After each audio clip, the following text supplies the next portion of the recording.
Welcome to the Dojo Talk Podcast. Please remove them shoes before entry. Master is here, and you still have not taken off your shoes.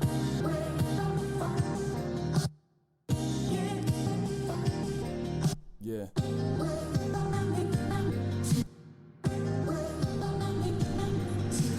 Living every day to define man's mission. Looking to the sky for divine transmission. Deaf man's vision makes the blind man listen. Eyes on the prize, this is blind ambition. Thank you. Welcome to another edition of the Dojo Talk Podcast. I'm your host, Serial Sensei. We are on episode number 141. As always, you can give this podcast a listen on SoundCloud, iTunes, or actually, you know what? I realized I've been calling it iTunes, and it's like only Apple, what is it, Apple Podcasts now, because iTunes isn't real anymore. Yep. So SoundCloud, Apple Podcasts, YouTube, Spotify, Google Play. Hit us up on social media at the Dojo Talk Podcast Facebook page, as well as the Dojo Talk Podcast Instagram page. And you can follow me on Twitter, as well as Twitch, at Serial Sensei. And of course, as always, I'm joined with my co-host, Anti-Cool. What's going on, man?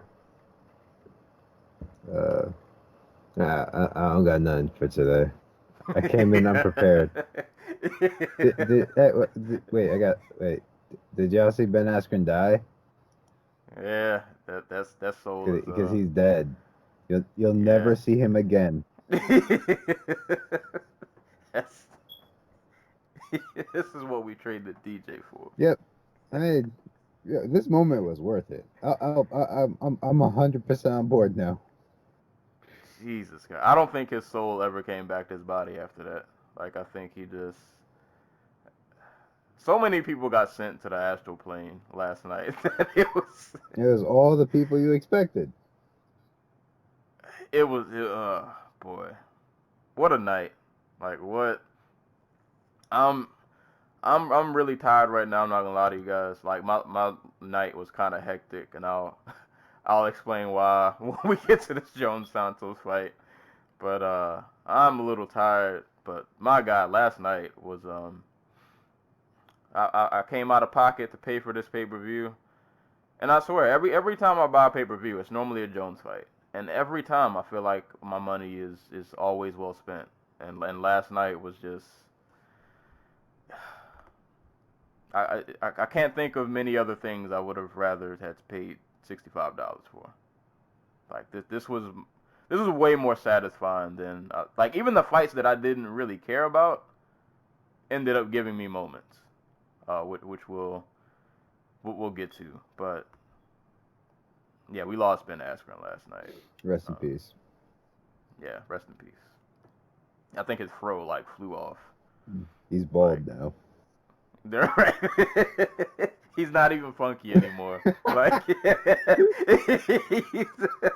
he's just not funky anymore. That is, oh my God. I would go into hiding after that. I would never talk to anybody he's again. back on Twitter. So. Boy. But yeah, this car was something else. But yeah, man. I guess before we get into everything, quick shout out to the listeners, of course. Thank you guys, Twitter folk, Tumblr folk, everybody who posts, reposts, wherever you are in the world where you listen. Definitely appreciate you. Top listeners of the week as far as cities, we have number 1, Everett, Washington. Oh, coming in at number 2. Shout outs to Alexandria, Egypt. What's going on, guys? Number 3, Chicago, Illinois. Number 4, New York, New York. And coming in at number 5, we had 4 people tied for number 5. Tied for number 5. Denver, Colorado. Brattleboro, Vermont. I don't know how y'all got here, but what up?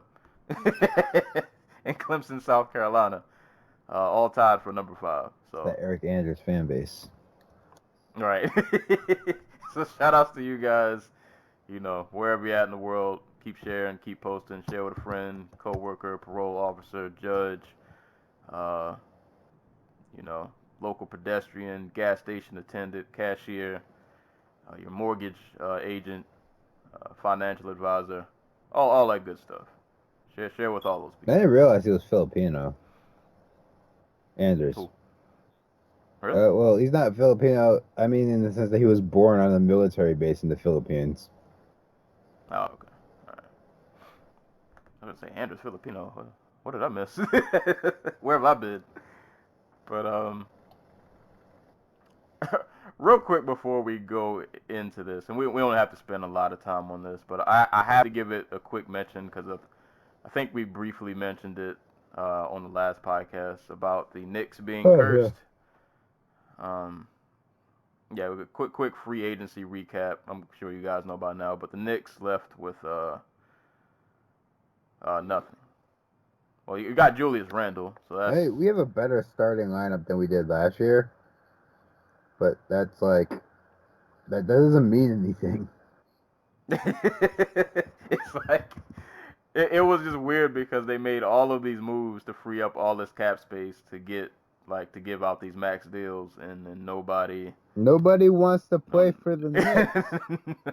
And it's not even just that nobody cared. Like, all these reports are coming out about, they didn't want to offer KD the max because of his injury, and like they're a lot of these reports that are coming out. I don't know who's leaking these, but these should not have been made public because it makes them look really, really, really terrible. I've been saying this for like at least 10. Nobody wants to play in New York, or at least not for the Knicks, I should say. Like, the media sucks. Your front office is shit, and like when everything falls on your shoulders if you're the star. And they do it they do nothing to like help you out in that situation.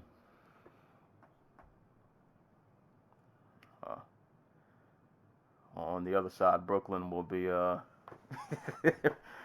running the New York side of things in terms of basketball. Yeah, NBA free agency has just. I got so many notifications. My phone would not stop going off. But we're not really gonna go into that. If you guys are NBA fans, I'm pretty sure you already know where everybody's landed. Kawhi's gone to the Clippers along with Paul George. That was kind of crazy. Paul George just kind of came out of nowhere, but they're with the Clippers. KD and Kyrie are with the Nets. Shout out to my Spurs. We snagged up Marcus Morris. I like that. We don't really get big time players, so I gotta accept what we can get. But I like Morris is a solid addition. Got Kemba going to the Celtics. NBA free agency just been kind of wild. But yeah, the Knicks are definitely cursed. Something's some kind of past karma is just not letting them be great. But as far as today's episode, of course we will get to UFC 239 because boy, oh boy, is there a lot. Is there a lot for a card that really went by so fast because so many people got finished? But there are a lot of conversations to be had. So we'll definitely get to that. I don't know. Did you get a chance to watch any of Glory? I did not even know it happened until you mentioned it. Even though I probably mentioned it last week, and I was like, "You guys should watch Glory 67." I don't watch the American Glory cards. They're full of Americans, and I don't want to watch that. Yeah, there were a lot of the Super Fight series. It was pretty much almost. It was like 90%, 90% American. But it was a cool. I'll go through some brief mentions. I didn't see the entire card, but there were a couple of fights I saw, main event, and some other ones that I'll mention. So I'll briefly run through that. And but we'll start with news and notes, which there isn't a ton of in terms of volume, but I think there's still conversations to be had in terms of some of these matchups that have been announced. So I'll just run through these news and notes as far as matchups, and then we'll go back and or we can just talk about them as we go. So starting from the top, fight announcements and notes for the week. We've mentioned this fight before, but I'm just going to re-mention it because it is official now. Robert Whittaker versus Israel Adesanya. is going down at UFC 243. We've kind of talked about this fight before a couple of times. I forgot, are you going with Whitaker? Yeah, I think so. Yeah, you're going with Whitaker. I'm going to go with Adesanya. But we've kind of talked about this before, so I don't think we really need to go too far into it. Maybe like the week before the fight happens, maybe we'll revisit. But yeah, Anti-Cool is going with Whitaker. I'm going to go with Adesanya. But moving along, at UFC Copenhagen, we will have Jared Cannonier versus Jack Hermanson. At UFC Uruguay, we will have Vincente Luque versus Mike Perry. Let me stop right there. How you got this fight going? Luque.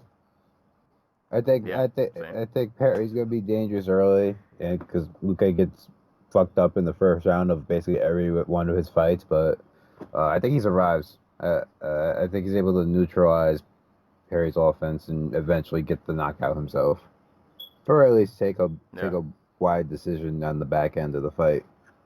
I think there'll be bombs landed on both sides. I'm gonna go with Luque finishing the fight by uppercut.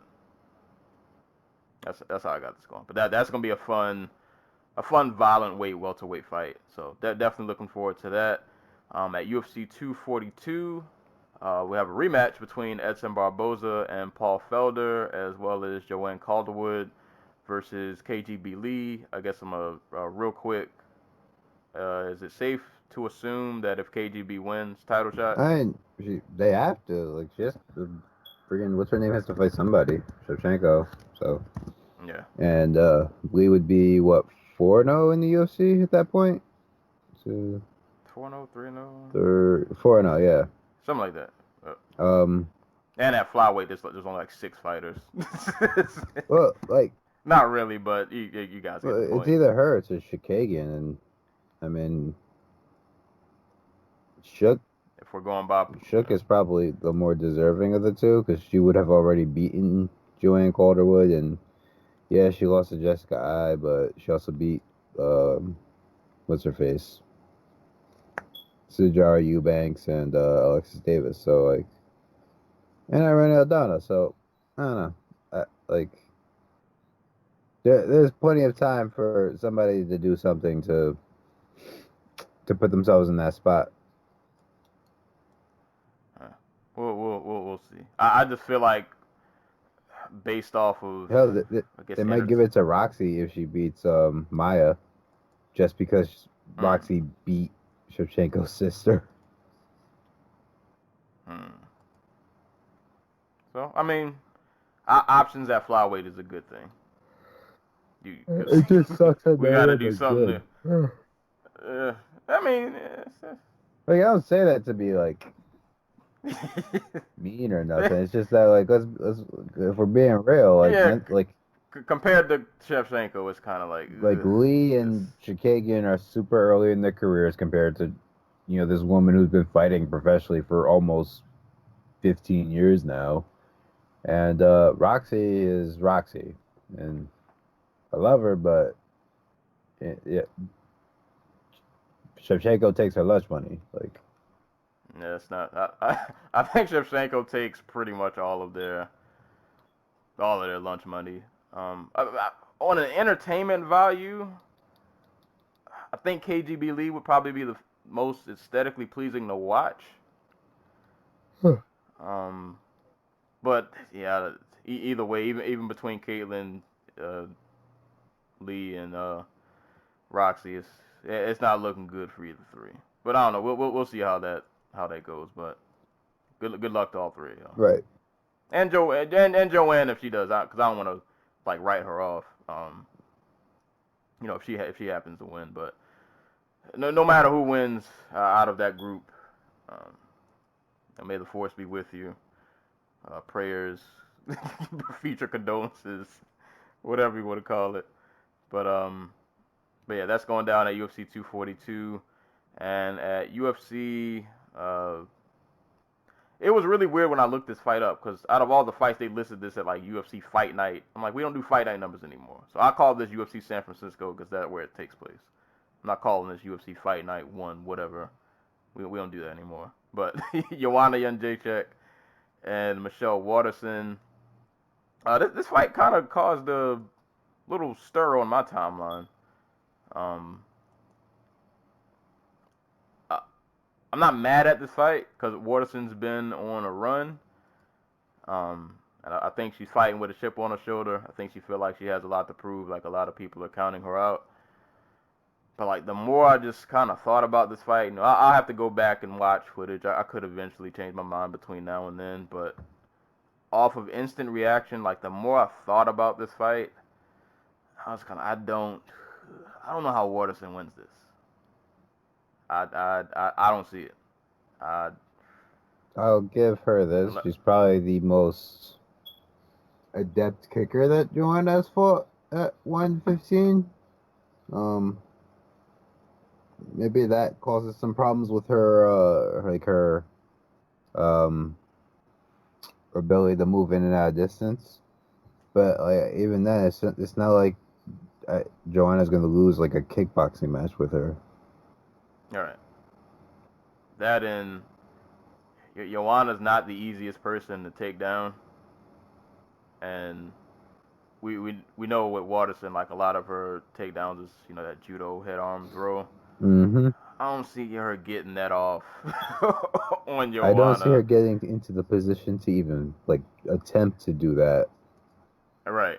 Because like Joanna is the best in this division at keeping distance. Yeah, so that's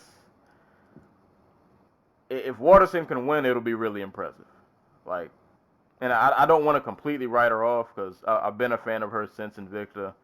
And I still give her props for just even being in this division when she really should be an atomweight. Like, she's kind of, I guess, bulked up and put on some mass, but she really has to get by on skill because everybody's just so much bigger than she is. So I have to give her props for even being able to hang in this division. I think that speaks to her talent level, but I don't know, man. That's gonna be a rough one. That is going to be a rough one. But we'll see. I don't know. Crazier things have happened. Maybe somehow she lands a crazy kick. If she can just stun Joanna one good time, rush in with her little judo throw, I don't know. Maybe she gets something going. I don't know. But instant reaction, I don't think it's going to go that well. I think Joanna might punish her. But we'll see how that goes. But yep, Joanna and Michelle Waterson, that'll be going down at UFC San Francisco. Elsewhere in other MMA promotions, at Bellator Dublin, we will have James Gallagher versus Callum Eleanor. At Invicta FC 36, we will have Pam Sorensen and Caitlin Young fighting for the vacant featherweight title. At One Championship, Dawn of Heroes, we'll have Martin Nguyen fighting Koyomi Matsushima. Really looking forward to that fight. And at Battlefield FC2, if you're a Gleison Tibau fan, well, you want to know what Will Brooks is doing in his post-UFC fight career, and what now wasn't he in PFL? Yeah, he was. Yeah. So post-UFC and post-PFL career, Gleison Tibau and Will Brooks will be squaring off at Battlefield FC2. I think also on that card, I didn't write it down, but Abel Trujillo is also on that card, as well as Brian Caraway. So if you want to see where some former UFC fighters, see what they're up to, go peep Battlefield FC2. Oh, I misspoke. He went 2-0-1. He had a draw with Rashid Magomedov, which sounds like a dreadful fight. Well. Oh, yeah, that's that's that. So don't have much in terms of like news stories. I guess one of the biggest ones we saw this week, which caused a mini stir. I had mixed reactions on my timeline. John Lineker was released by the UFC. How are there mixed reactions to that? I saw. I feel like I saw a little bit of everything. Like, I saw some reaction saying like, "Oh, well, he," and I honestly didn't go to, because I think they put out an article about why they released him, And to be honest, I didn't care because it didn't really, like, for an initial second, I was like bummed, like, oh, Lineker got cut. And then, like, I thought about it, and I was like, there are a lot of fun fights for him outside of the UFC that I would really enjoy watching. And then I wasn't sad anymore. So, like, I didn't really spend a lot of time thinking about it. My mind instantly moved to, ooh, John Lineker could go to Rising. Oh, John Lineker could fight at 1. Oh, like, just all these other places that we could see him just throw fisticuffs at.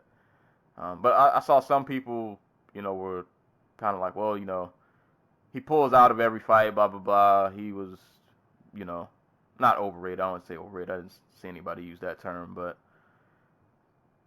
some people just kind of like, hey, he pulled out a bunch of fights anyway, so, like, they just kind of didn't care. And then some people were just kind of bummed, like, how do we let this violence, this walking personification of violence just kind of walk out the front door. But that's where I'm at. I guess at this point with the UFC, I'm just kind of not surprised by, like, anything anymore. So, like, when I saw it, it was kind of like, yeah, that sucks.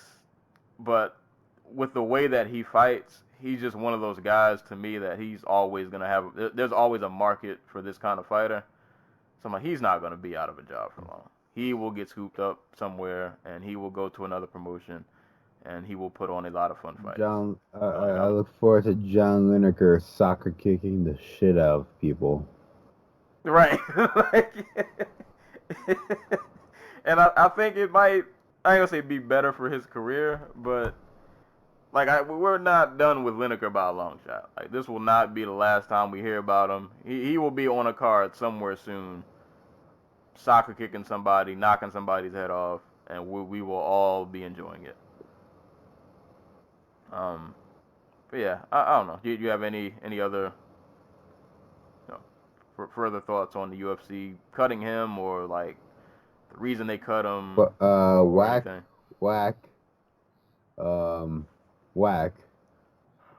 Yeah, no, just whack. Dude. You know what his record was in, like, his last? Was it 1-2?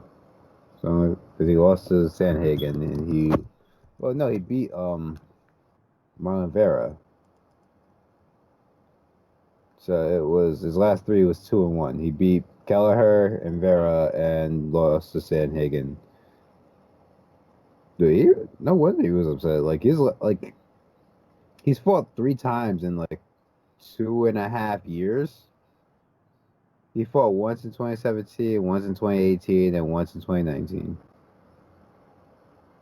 Mind you, he had to take off the first 10 months of 2017 because that was immediately after TJ Dillashaw broke his jaw. So.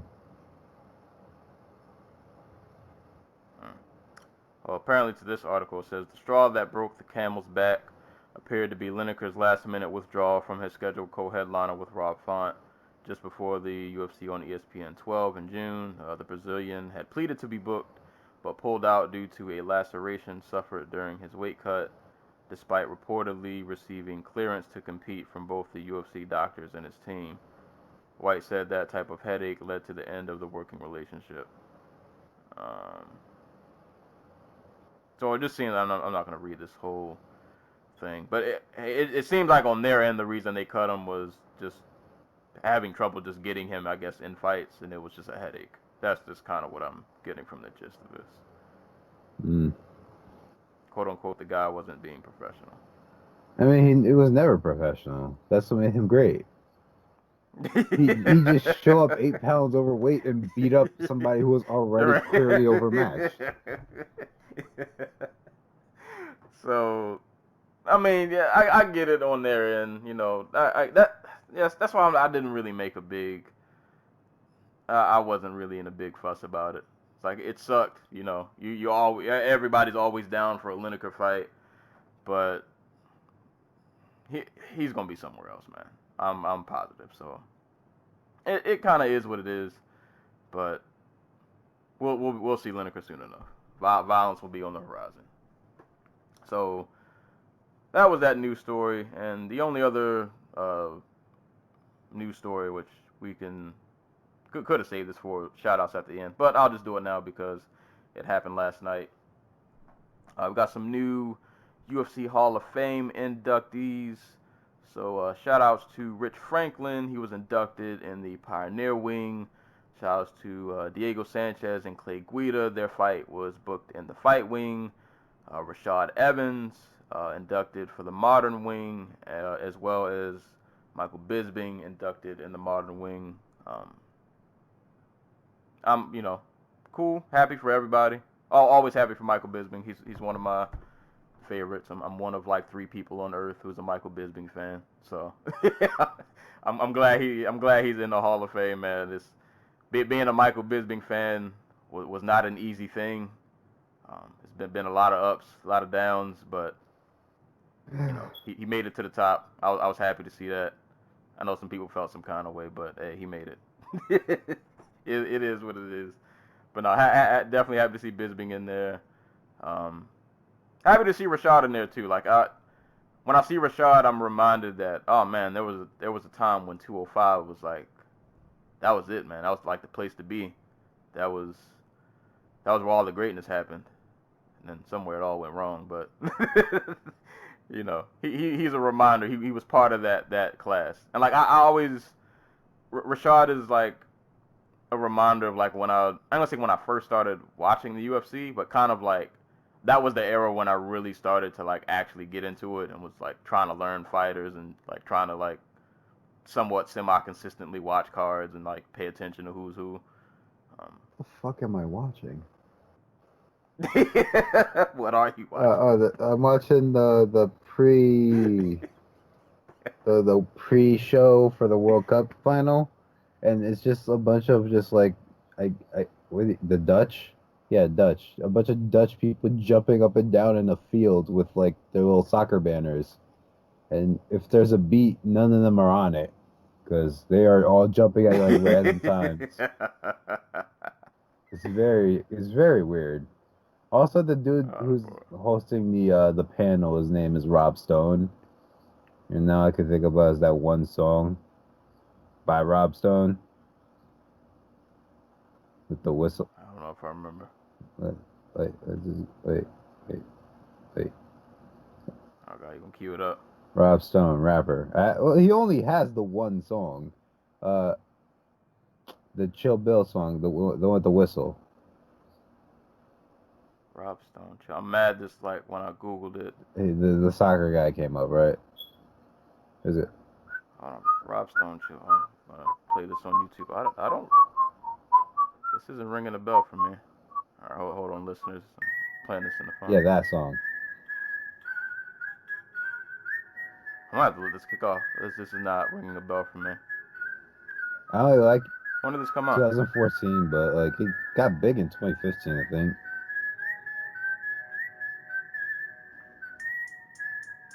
Why don't I remember this? I'm fast forward. Yeah, he is not a good rapper. Let me just throw this out there. Yeah, we're enough for him. I love the beat though.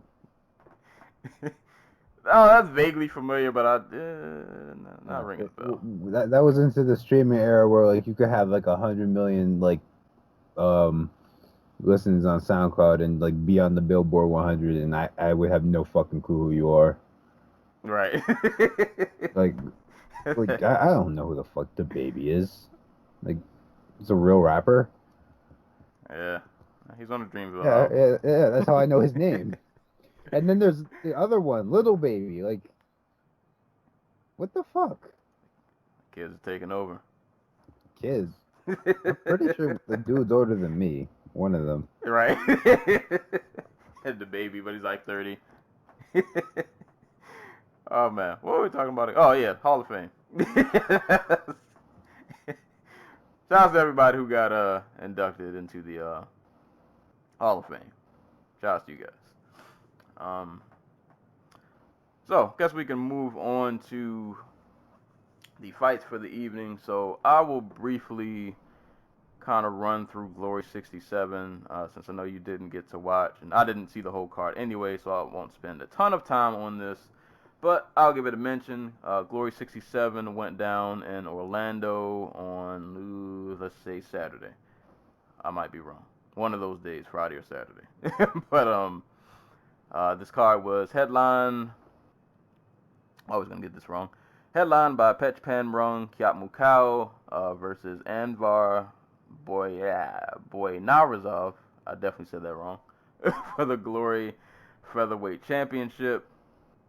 I mean, all I can say is kind of Petch gonna Petch. Leg kicks, lots of body kicks. Like, Anvar just kind of never get anything really consistent going. And just kind of the longer the fight went on, you kind of knew where it was going. It's like, all right, this is just gonna be a Petch fight. Like, Anvar can't really, he just can't seem to really get anything going. And Petch is doing Petch things. If you haven't seen him fight, I would suggest going back and watching some Petch fights. Dude, just his body kicks, that left body kick is always like super on point. He has a couple of good highlight reel KOs in Glory. I cannot remember the name of the gentleman he head kicked, but he like reset that man's life batteries. It was kind of wild. but nah, man, Patch is a beast, man. At featherweight at Glory, I don't know who's gonna crack the code. There are a couple of other featherweights out there. Actually, speaking of, the co-main event was Asa 10 Pau versus Hussam El Kasri. Asa 10 Pau won. That was a pretty entertaining fight. There were a lot of spins going on. Everybody was spinning everywhere, trying to hit spinning something. But that was a pretty fun, entertaining back and forth scrap. Excuse me. I don't know if that win for Asa, he won via unanimous decision. I don't know if this win books him for a title shot against Petch, but maybe it puts his name in the conversation. But shout out to Asa. Like I said, it was a fun, entertaining fight. A lot of fisticuffs being thrown, and everybody was spinning everywhere. So that was fun. D'Angelo Marshall going to heavyweight. D'Angelo Marshall defeated Jafar Wilness via unanimous decision. I actually didn't get to watch that fight, so I can't comment on it. At lightweight, Elvis Gashi versus Justin Houghton. The fight lasted all of about 20 plus seconds, and Elvis caught Justin with a nasty body kick and just kind of just killed him. Like, it was so well placed. If you got a chance, the whole card is on Fight Pass, so you can go back and watch it. But that was a nasty body kick KO. So shout out to Elvis Gashi. He got a win at lightweight. And the last fight on the main card, also at featherweight, Abraham Vidalez versus Trevor Rogan. Abraham Vidalez won via unanimous decision, but I didn't get to watch that fight, so I cannot comment on it. And just a quick few mentions of the Super Fight Series fight. Actually, this gentleman might end up getting a rematch against Petch. Kevin Van Nostrand defeated Sergey Adamchuk in a fight that was a very, very flat fight from Adamchuk. Like, he just didn't do a whole lot. Like, just very, very flat. And Kevin went out, handled business. He got a win, so I don't know. He might be front runner of the Petch sweepstakes. And the only other fight I'll mention that I actually got to watch was Ross Levine against Thomas Diagne, because I'm all for head kick KOs. And Ross killed the man with a head kick KO. And I'm all for that. But that's pretty much all I got for Glory 67. The whole card is on Fight Pass, so if you have Fight Pass, go back and give it a watch. Pretty some good fights on there, so you can go give that a look. And unless I'm missing any other cards, any other fights gotta mention before we get to this this UFC 239. Let me check real quick, cause I think that was basically it. Like, yeah, I don't think much happened. Like, I mean, there are always fights, but in terms of, ones that we would actually cover on this podcast, I don't think there was a ton really going on this which is weekend. crazy. Someone there were a bunch of people talking about on Twitter yesterday about how weird it was. There was an international fight week this week in Vegas, and no promotion saw it fit to actually put on a card in Vegas. Because that happens all the time in wrestling. Like, UFC's not UFC, the WWE's in town for like WrestleMania or the Royal Rumble or something, and you're gonna have a lot of wrestling fans in town, so they just put on a card the night before, like on Saturday or a Friday or something, and you try to get people to come in the door that way.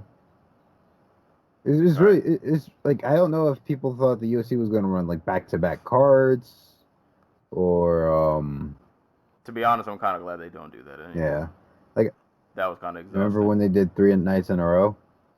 Yes. But I don't know what we did that week.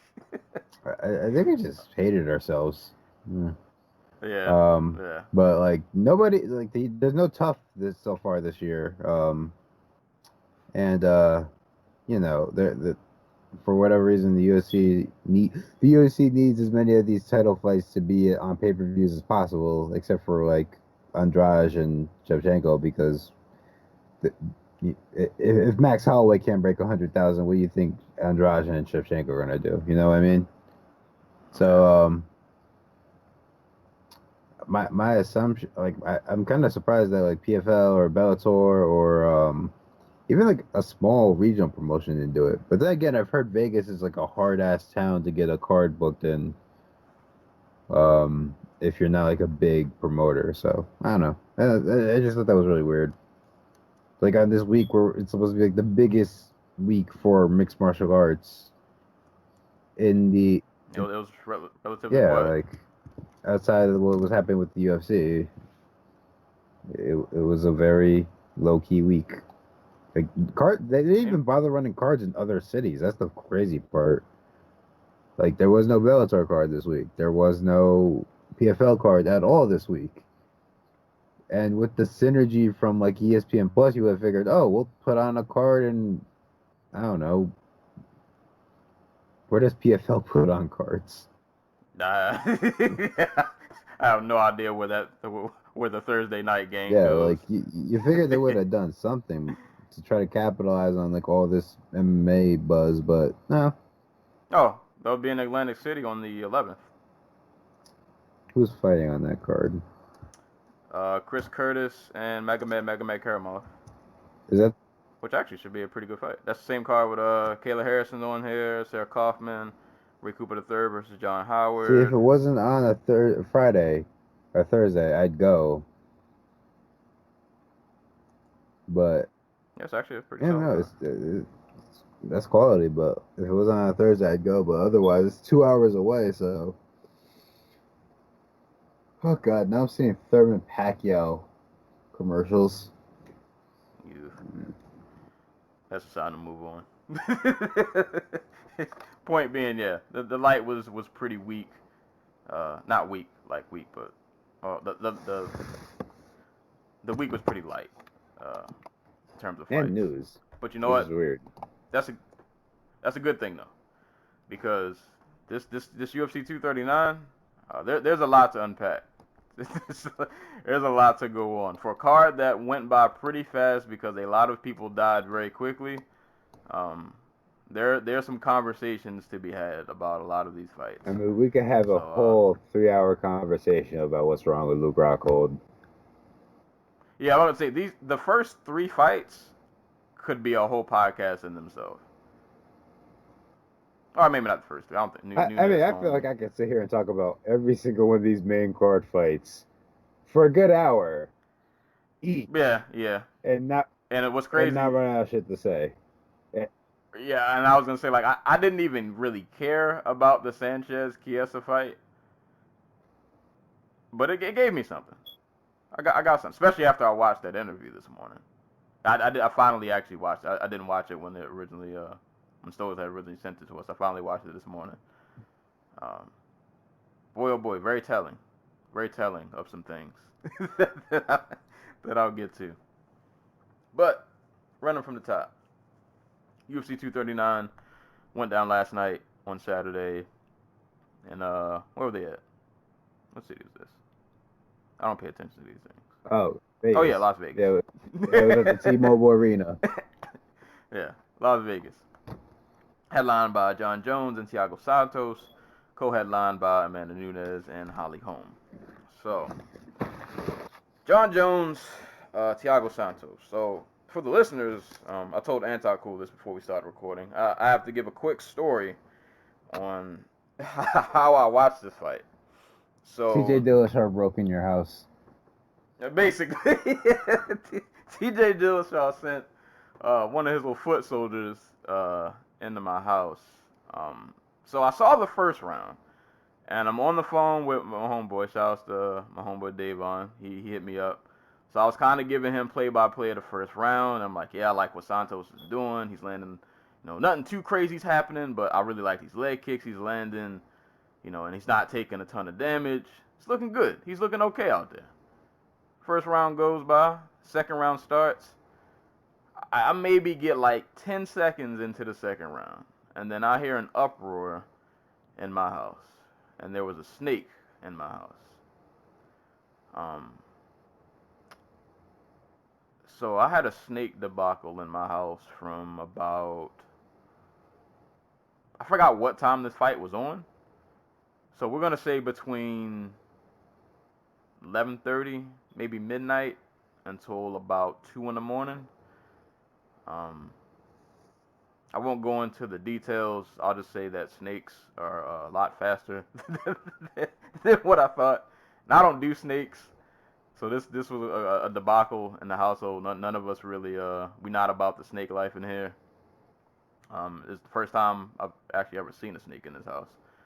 So yeah. So I missed pretty much all of this fight in real time because I had to deal with a snake that I ended up not even catching. So TJ Dillashaw sent the snake into my house. I don't know what he stole, but he got out of here. So I missed the fight.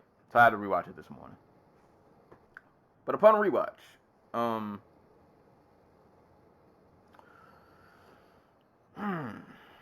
where do I start? Should I just fire off from the hip? Should I just throw the hot take out? I said go for it. Santos 125, man. Stop playing. Santos 125. So I went back and I watched this fight this morning. Now keep in mind, I'm running off of 4 hours of sleep right now because I had to stay up dealing with this snake that I ended up not even catching. I'm a little tired. I'm a little woozy. Maybe my judgment is impaired. But I woke up and I watched this fight this morning. And I know, and to make sure I wasn't, to be fair, I did go and I looked up and I don't do this often, but I went back and I looked at the fight metrics. And I think statistically, Jones did have better stats, I want to say. Like he landed at like a higher percentage. I think Thiago threw more, but Jones like landed more at like a more efficient percentage. So, all right, statistically, yeah, he won. Eye test, man. I'm not going to argue if you said Jones won. I'm going Santos 125. What I saw in this fight was obviously a ton of leg kicks from both. Like, this was like, if any of you've seen the movie Bloodsport, there was a scene, I can't remember which fight John Claude was in, but like him and the guy just kept trading body kicks. Like they just went body kick for body kick. I felt like this was a lot of that. There was a lot of just, you're getting kicked somewhere below your waist. Or if not, like when Jones would get close, and this was something I knew that Jones would have to be wary of, and it was why I thought this fight was so interesting. Like anytime Jones got within range, like if he threw a kick and kind of stuck around in the pocket too long and didn't move, Santos was just uncorking on him.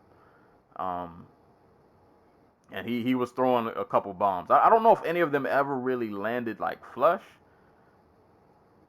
but he definitely, he gave Jones that warning, like you can't hang around in this pocket too long because it's not gonna go well for you. And even Santos with that busted up knee, like you would see at moments he was kind of like limping around. It looked a little I don't know if he tore it or what really happened, but you could tell by like round 3 he was kind of something was a little wrong, but he was still kind of putting in work. Like Jones, I thought Jones did a good job of like controlling the fight in terms of I'm taking the center of the octagon. I'm kind of the one like doing most of the pushing forward, and Santos was kind of using like movement to kind of circle around on the outside, get some leg kicks off, and if Jones like invaded his space, he would kind of uncork on him.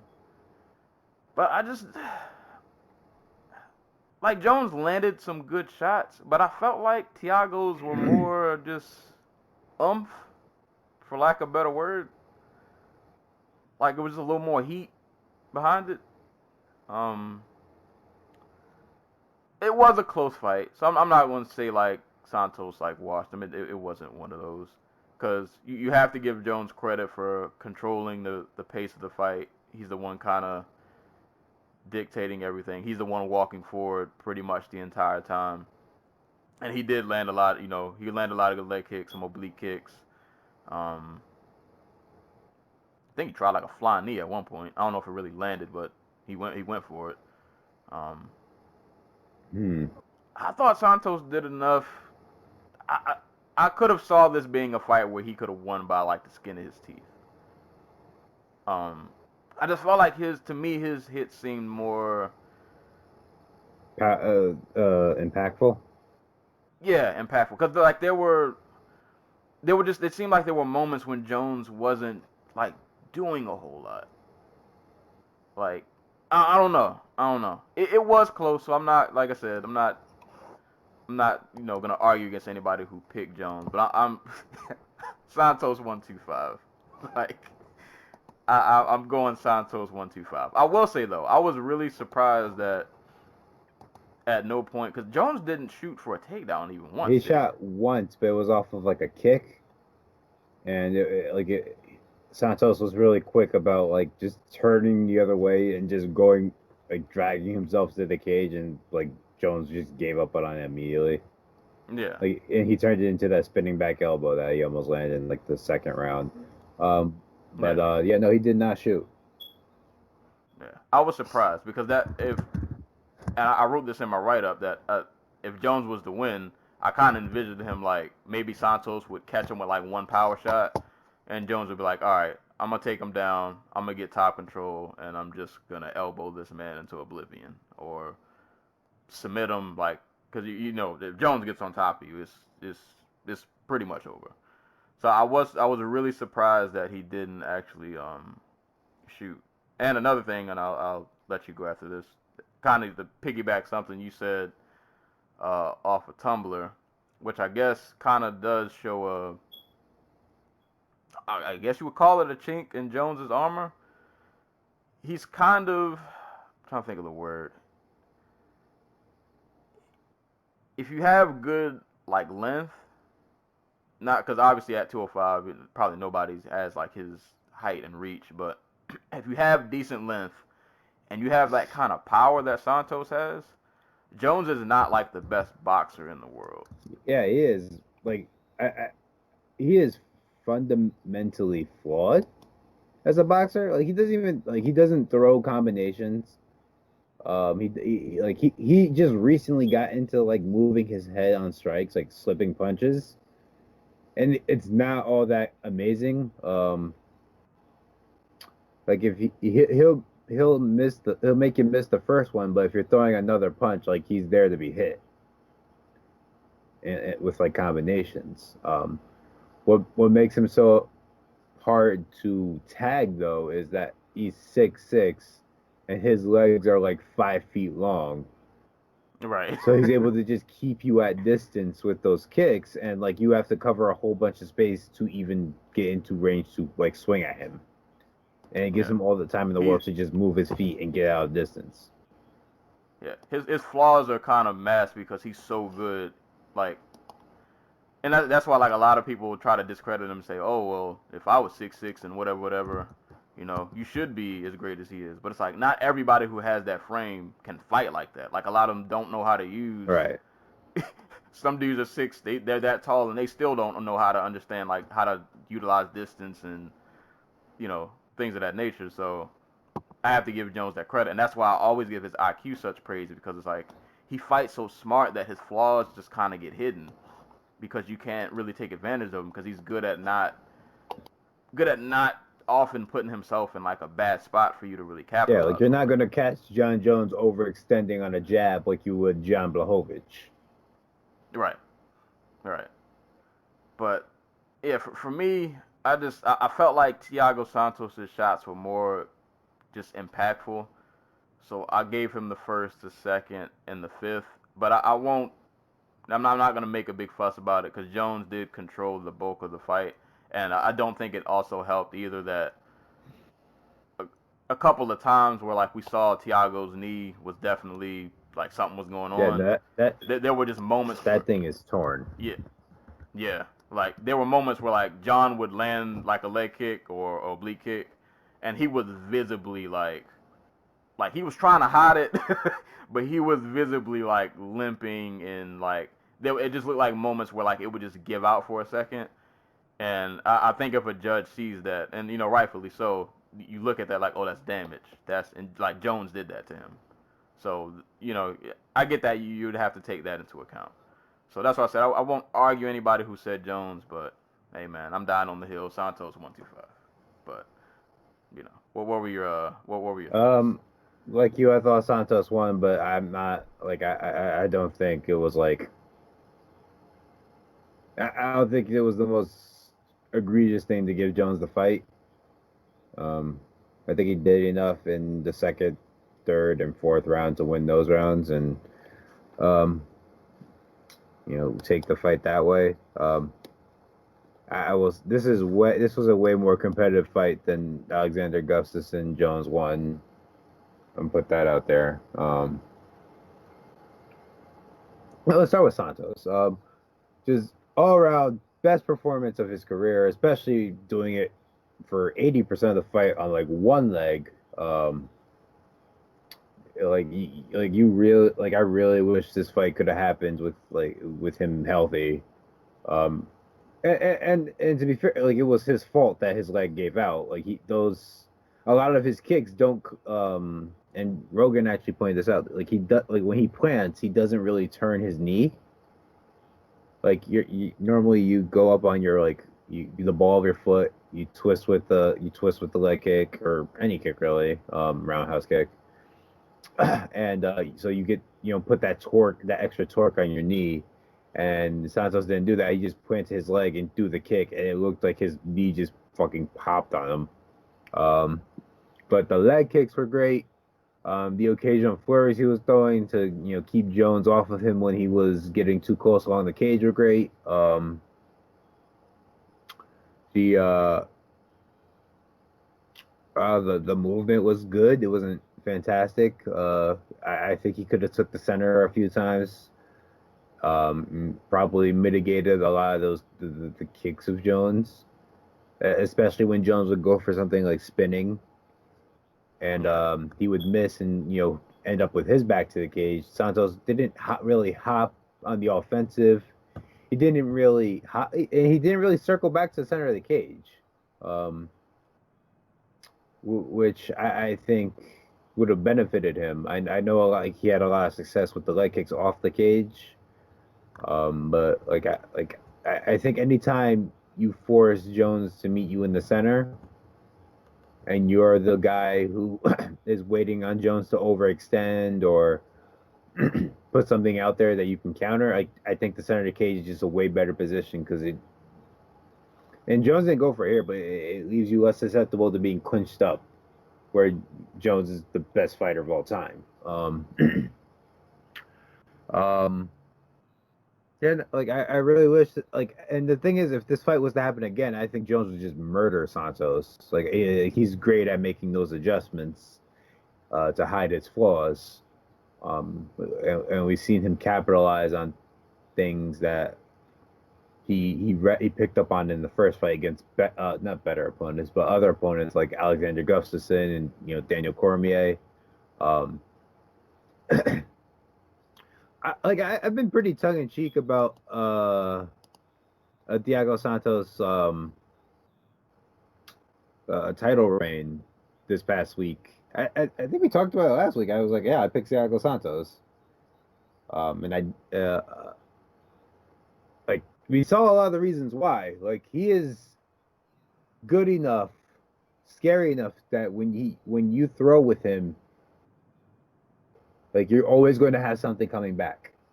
And he is the best leg kicker Jones has fought since Shogun, and that's post second ACL surgery Shogun, who I'm not sure I've seen throw a leg kick since. Right. So like Thiago Santos has had two things go. Like he is a dangerous range striker in a division where everybody's kind of just like an inside boxer. Like Shogun's an inside boxer to the extent, even though he's a counterpuncher. Rampage was the quintessential hook thrower. Like he doesn't counter you from long range. It's when you step into that mid range or in close, he will crack you with a counter hook. Rashad Evans, who's just like 5'11" and has no business being a range striker at like heavyweight anyway. Who else? Machida, who is a range striker, but is realistically like a middleweight or even like a welterweight if he had started his career like now. And like for Gus had success kicking with Jones. That's something that I think gets played down about their first fight. Like that's where he had. I think that's what set up a lot of his success, where he just did not concede that area of fighting to Jones. And it kind of set up those single shots that he was landing in the middle of the fight. But to switch to there were avenues for Santos to win this fight that he heading into it that I really thought he would exploit. And I guess switching to Jones, I think Jones is. I don't know if he's on the decline, or I don't know if he's gotten too comfortable, or I don't know if like the absence of Greg Jackson is just like starting to really manifest itself in his game. But like Jones fought the worst possible fight here, right? Like the dumbest approach to fighting Thiago Santos. Like I'm gonna get a range kickboxing match with the one guy I would not want to get into a range kickboxing match with. Like a guy who has broken to lesser pressure fighters like Dave Branch or what's the dude's name? Eric Spicely and Gegard Mousasi. Well, I guess Gegard is. Well, he's not as good as a pressure fighter, so I'll say lesser pressure fighter than Jones. Like no wrestling, no clinch fighting. Like that is the area of fighting where John Jones is arguably at his best, and like Jones did everything in his power to stay the hell away from the clinch in this fight. I don't know if this is like a Mike Winklejohn like influence that's just like permeated his game, but like the Jones that shoots for takedowns and beats dudes up in the clinch probably walks through Santos. And I'm not sure why we didn't see that. I think part of it is I feel like within his last, I don't know how many fights, but like last couple of fights, I think he's gotten a lot more comfortable just on his feet. And I think also part of it is like sometimes Jones, I feel like I remember this kind of earlier in his career, where like he would beat people at what they were good at. Like I felt like that was a thing. But now it's starting to seem like, okay, is that like a thing, like a psychological thing that John Jones likes to do, or is Jones just incapable of bringing the fight to these other phases? Right. Like, does he have to? Does his opponent actively have to fight Jones? Not fight Jones. Does his opponent actively have to take Jones to these places for Jones to for him to do it, or is Jones choosing to do it on his own? Because I remember like in the Glover fight, right, where I thought the one area Glover would do like halfway decent in would be if like they clinched, because he can, you know. Well, we all saw how that turned out, but Right. like I remember him thinking like, oh man, he really like, and when he clinched, like, he was working Glover in the clinch, and I was like really surprised at how like one-sided it looked. So I remember at that point thinking like, oh, maybe this is just a Jones thing where he just kind of he'll take you into the area where you think you should have the advantage, and he'll let you know like, no, you actually don't. But I guess for this fight, see, for the Glover fight, it was different because it was so one-sided. In this fight, I do think it might have been more of, and I don't know, like I don't know why you wouldn't be able to. I mean, obviously you don't want to just blindly shoot in on Thiago because you know that can end Yeah, terribly. like But I'm not saying like he should have been out here doing the yeah, Ben Askren. Like it was just the fact that he just didn't. It seemed like it wasn't even a part of the game plan. Like it wasn't even really I thought. a thought. Yeah, like he was really just content with just okay, we'll just have this little at range kickboxing match. And it, I think what makes you kind of question it is that it's not like he was in a at range kickboxing match and it was like a one sided, you know, oh, I'm really handling this dude. It's like, dude, You almost lost. you almost lost. Like you can pull up the stats. They were pretty close. And if Santos would have landed more, because when I looked at the stats, he threw a lot more than Jones did. He just didn't land as much. But I felt like what he landed was a lot harder. But it's like, dude, this was really close. Like you really, if Santos in any of those rounds, especially if in like round like 5, if he could have possibly just clipped them like one time and not even like finished them, just like maybe dropped them or stunned them, he would have stole around and probably would have won the fight. Like that's how close it was. So I don't know. I think I do think you're right though. If they rematch, Jones is a machine with like rematches. Dude is like he's way too smart to make the same mistake twice. Like my only Um, caveat is like Santos would theoretically have 2 working knees. So yeah, like maybe that makes the like I there were points in this fight when Santos did come forward where he just he obviously didn't run away with it, but like, he was just straight up winning. Like immediately after hurting his knee on that kick, he started coming forward because I think he was like, okay, I don't have much time left. yeah, I gotta start Yeah, winning it. and like he put some offense on Jones. Like Yeah, he ended he threw like a 4 or 5 punch combination where he missed most of the punches, but he connected on one that was really clean. And Jones is yeah. just built fucking iron tough, and was able to eat it. But like he came forward in the And in those exchanges, Jones didn't want that yeah, smoke. Like, dude, he was on his he was on his Gustafson. Like I'm going to slip all the way out and then just run to the center of the cage. yeah, because I don't want none of these Right, like problems. another thing, like this fight reminded me of, like the situations they found themselves in reminded me a little bit of like the Machida fight, where Hmm. Machida's along the cage and Jones is kicking at him, and Jones didn't get it on the first try, but like he shot on Machida after he kicked him into the cage.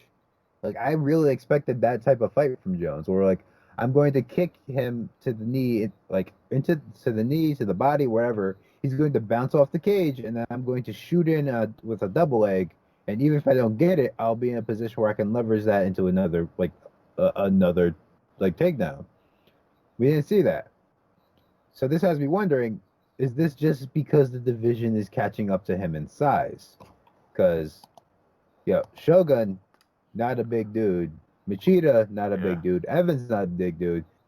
and Rampage was a big dude, but like, if like, he was also kind of past it at that point and really one dimensional. But like, Santos is 6. Like, I didn't realize this until the stare down. Santos is. Like, I always knew he was huge, but he did not look that much smaller than Jones. nah, yeah, they were. He was looking up at him, but not by Yeah, much.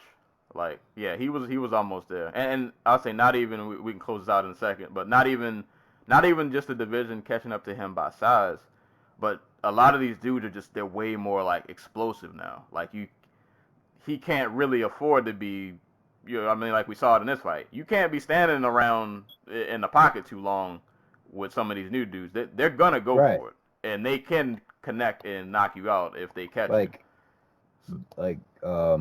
Dominic Reyes and Johnny Walker are 6'4" and 6'5" respectively. Like, Right. and they can throw. Like, if they connect, they can put you out. I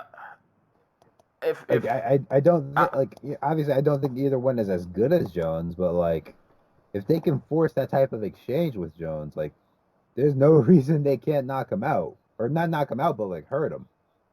Yeah, get him into some trouble. I guess real quick, just 2 quick closing questions, and then we'll move on to the co-main. It theoretically, and I don't think if it were to happen, theoretically, if they were to rematch,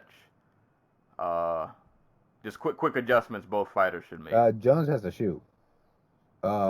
Santos has to come forward more. He has to get behind his jab, attack the body. Cause he started doing this after his knee gave out.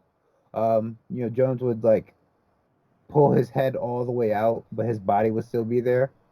So I would like to see more like of those like left hands to the body from Santos.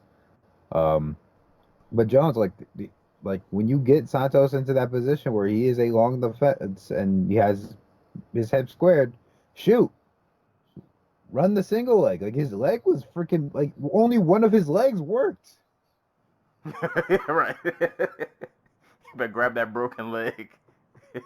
Like, yeah, agreed. Agreed. Jones. Yeah, like that's what gets to me. Like people are talking about like Jones didn't throw any punches. Like I don't care about that. Like Jones is not a boxer. He's a wrestler. Where's the wrestling? Like yeah, because if he would have shot, you probably could have ended this fight probably by like round 3. This could have been over. But I agree. Jones, if they were to rematch, you gotta shoot. Thiago, just hopefully both knees work, and just take the center more, because with that kind of power, he can get away with. There are things that he can get away with that other fighters can't. Right. And you have to use that to your advantage. But great performance from Santos, man.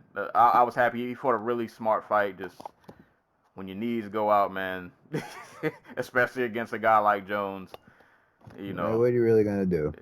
What can you do? I have a question for you. What do you think these recent John Jones performances say about a potential run at heavyweight? Because and the thing is, I've wanted to see Jones at heavyweight, but I've never actually been under the assumption that if he went to heavyweight, that he would dominate. Because I just, kind of like we alluded to earlier, I think one of Jones's weaknesses is if he fights somebody who has that kind of power that Santos has, which everybody has at heavyweight, like when Jones can't get away with, I can muscle dudes around, and it's dudes that you imagine some of those leg kicks at heavyweight. If he would have caught some of those from some other guys, like I think a dude like Francis Ngannou is like a nightmare matchup. Nightmare, yeah. For Jones, yeah. Like 80+ inch reach. Especially because Jones's boxing is not that great. Like, this fight more than anyone. Like if we and I think they're prepping for it. Like Dana was in full on John Jones defense mode after the fight. In the post fight where he's like, John Jones dominated every minute of the fight. I don't know what you guys are talking about. It sounds like they have plans for him. So maybe it's just they're doing the MSG card. Maybe they have a plan to have Jones fight a heavyweight against Stipe should he win, or I don't even know if he loses, because I don't think DC's gonna want that fight. I don't know. I don't like his long, maybe in an individual matchup, but I don't like his long term. If he was to try to make a run through the entire division, I don't like his long term outlook. And if he was to make a long term run, he can't fight like he did this fight. That wrestling, you got to bring that out every fight. You can't lead a wrestler. You need to be on top. Right. And real quick before we close out, if he stays at 205, who do you want to get the next card? Assuming it's not Thiago Santos and they don't give him a rematch. It doesn't sound like they will, unfortunately. I don't know. Like, it seemed pretty clear that they wanted it to be Luke Rockhold, but Yeah, we'll yeah, get to that. like, I don't think you can do Jan, right? Like, could you? I mean, from the sound, it might be Dominic Reyes. I don't think he's ready for that fight, especially after the Vulcan fight. Though, granted, I think Vulcan's probably a better boxer than Jones, if we're being real. Or at least a more aggressive one. I don't know. Fuck it, just throw him Johnny Walker, see what happens. Yeah, for me, it's a coin flip between Reyes and Walker. Like, we still don't even know what Walker really is yet. But with that size and athleticism, hey, man, Why I'm the down. hell not? Right, why not? Let's just see what happens. Because kind of like Santos, he kind of has that freak factor where it's just kind of like, we don't know what this guy might go in and just go berserk. We have no idea what he, Jones might not be ready for this. Or maybe he is. We don't know. We would just have to just Anthony Smith is still right there. He just beat Alexander Gustafsson. So like that's a potential freaking rematch that nobody wants. I don't know, maybe you do Smith versus Blachowicz and the winner gets Jones and you hide Reyes for another fight. Have him fight like or maybe you do Corey Anderson. Like Corey Anderson's been out here grinding. Like I forgot about him. Completely forgot about him. He has been out here though. I mean, he's looked better. Like he has, yeah, he has. He's on a 3-fight win streak. You know. Well, we'll see. But congrats to Jones though. Still the champ. We'll see. But Santos. We'll probably see him. We'll probably see Jones at the New York card, the MSG card in November. Yeah, I'll give it to Jones. He's been active. I appreciate that. It's probably the only thing keeping him out of trouble. Moving on. Speaking of trouble, trouble came. Speaking of Mike Winkeljohn fighters, underwhelming. Ugh. Amanda Nunes versus Holly Holm, women's bantamweight title. Murder. Go ahead, feel bad, man. I was throwing on the cape for Holly. I felt like people were disrespecting her. I was like, you know what? Holly's gonna find a way to grind out a 5-round fight that might not be real pretty, but she'll find a way. And she found a way on the back. How's it feel to be wrong? Yeah. Like when the fight first started, I was like, you know what? I kind of expected this. It's gonna be a real tense, little technical, fight. Everybody's gonna pick their shots. Nobody's gonna try to do anything too crazy. Maybe somebody will land a clean one here and there, but they'll just reset and get back to it. I thought we were going to get that for 5 rounds. And it was one of those kind of little tight technical matches, dude. Picking strikes really good. Nobody's trying to overextend. You got to respect the other fighter's game. Try not to get caught with anything.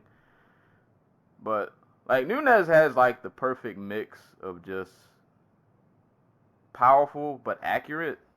Like Nunes, her number one skill set, if you watch her feet, it's she stays on your center line. Like she is just always ready to attack it, and it's actually kind of scary considering how fucking hard she hits.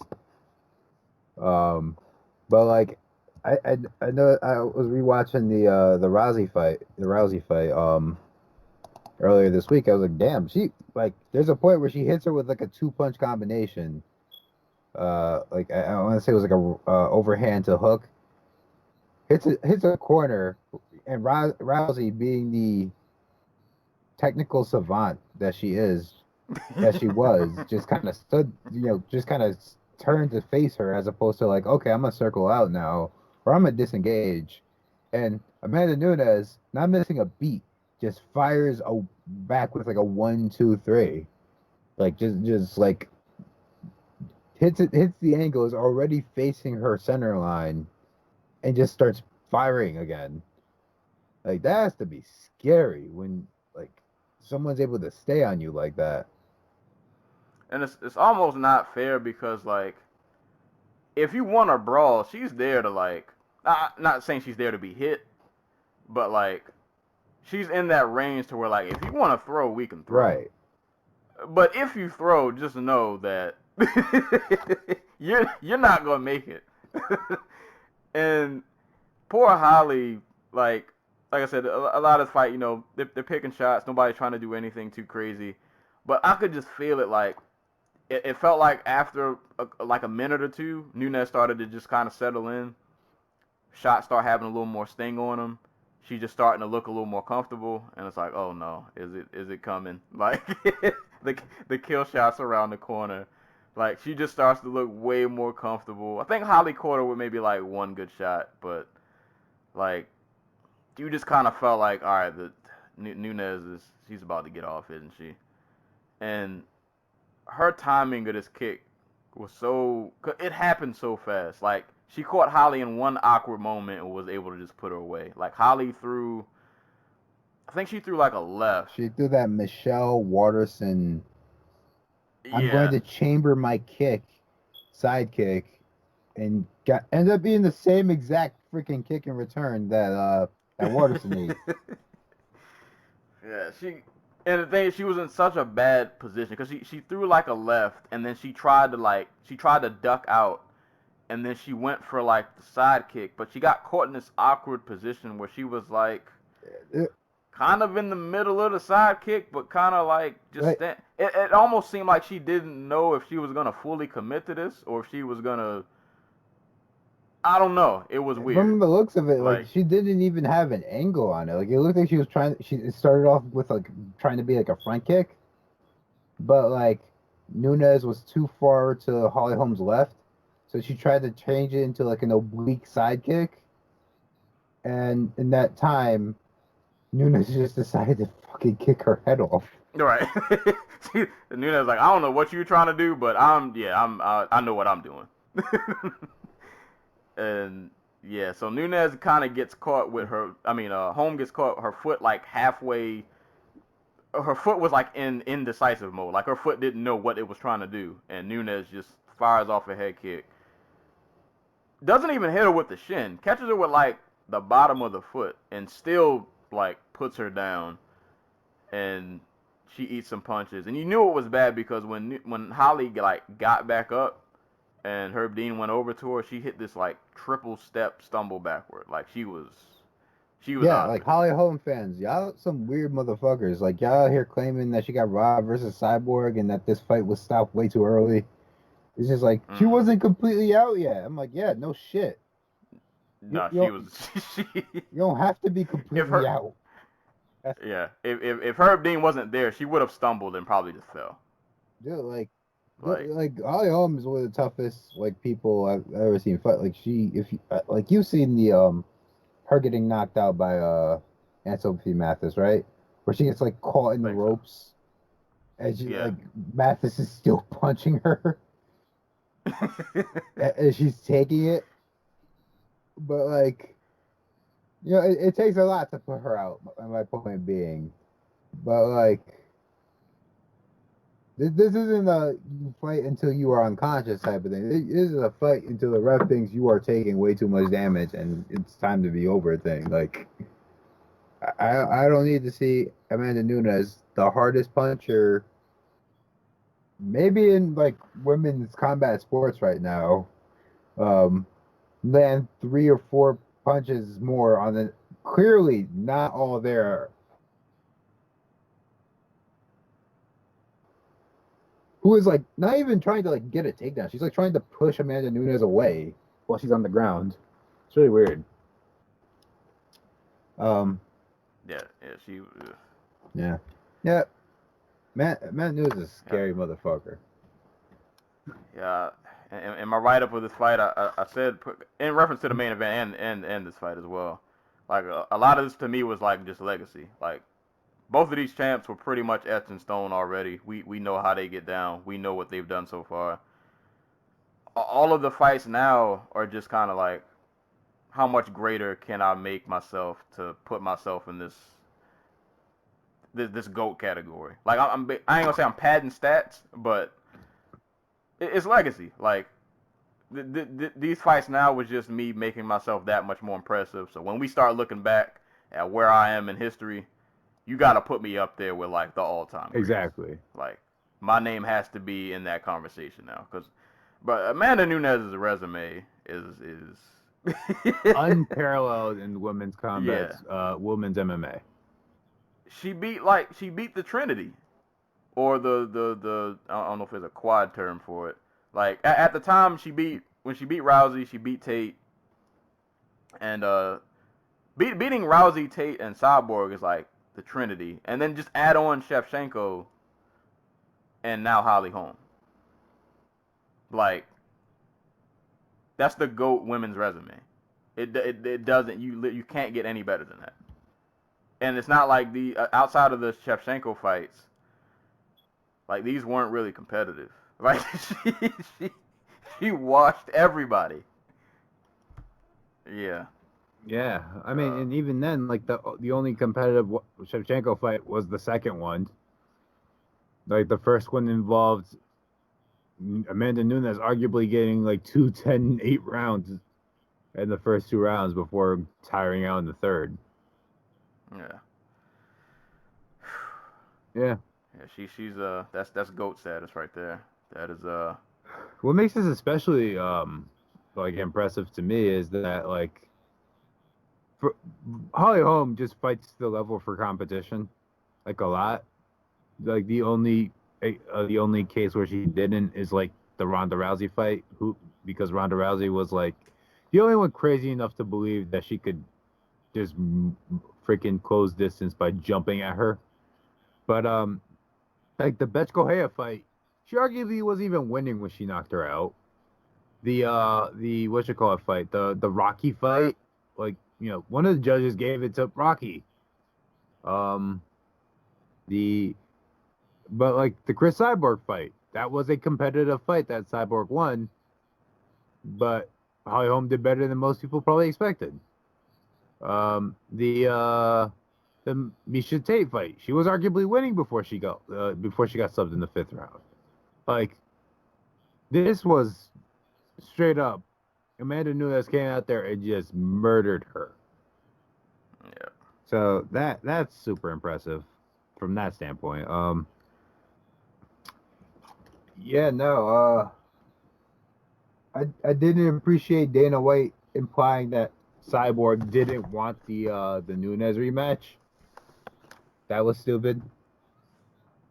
That's the only fight left for Nunes if we're talking about like not marketability, but like, you know, like you're trying to draw a crowd. Right, you got to do something at featherweight. So like, you got to. If you're gonna let her wear the belt around, you gotta have her fight somebody. Right. Dude, such a. Yeah, she is. Yeah. I feel like after her next fight, if she wins, like, I don't know who else you fight. Like, just go ascend to the heavens and just take your place on the throne somewhere. Like, just go chill out. Like, you've done everything. There's nothing. You've murdered everybody. You've conquered all the land.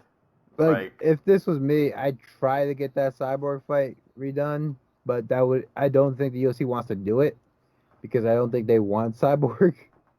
I think they're too much of a headache for her. She's too much of a headache for them. And Dana White can't seem to stop burying her at every opportunity. Like, I'm trying to think of like what they could do. Like they mentioned Ketlin Vieira during the broadcast, but like I don't know where Ketlin Vieira is. Like, no one's like. Right.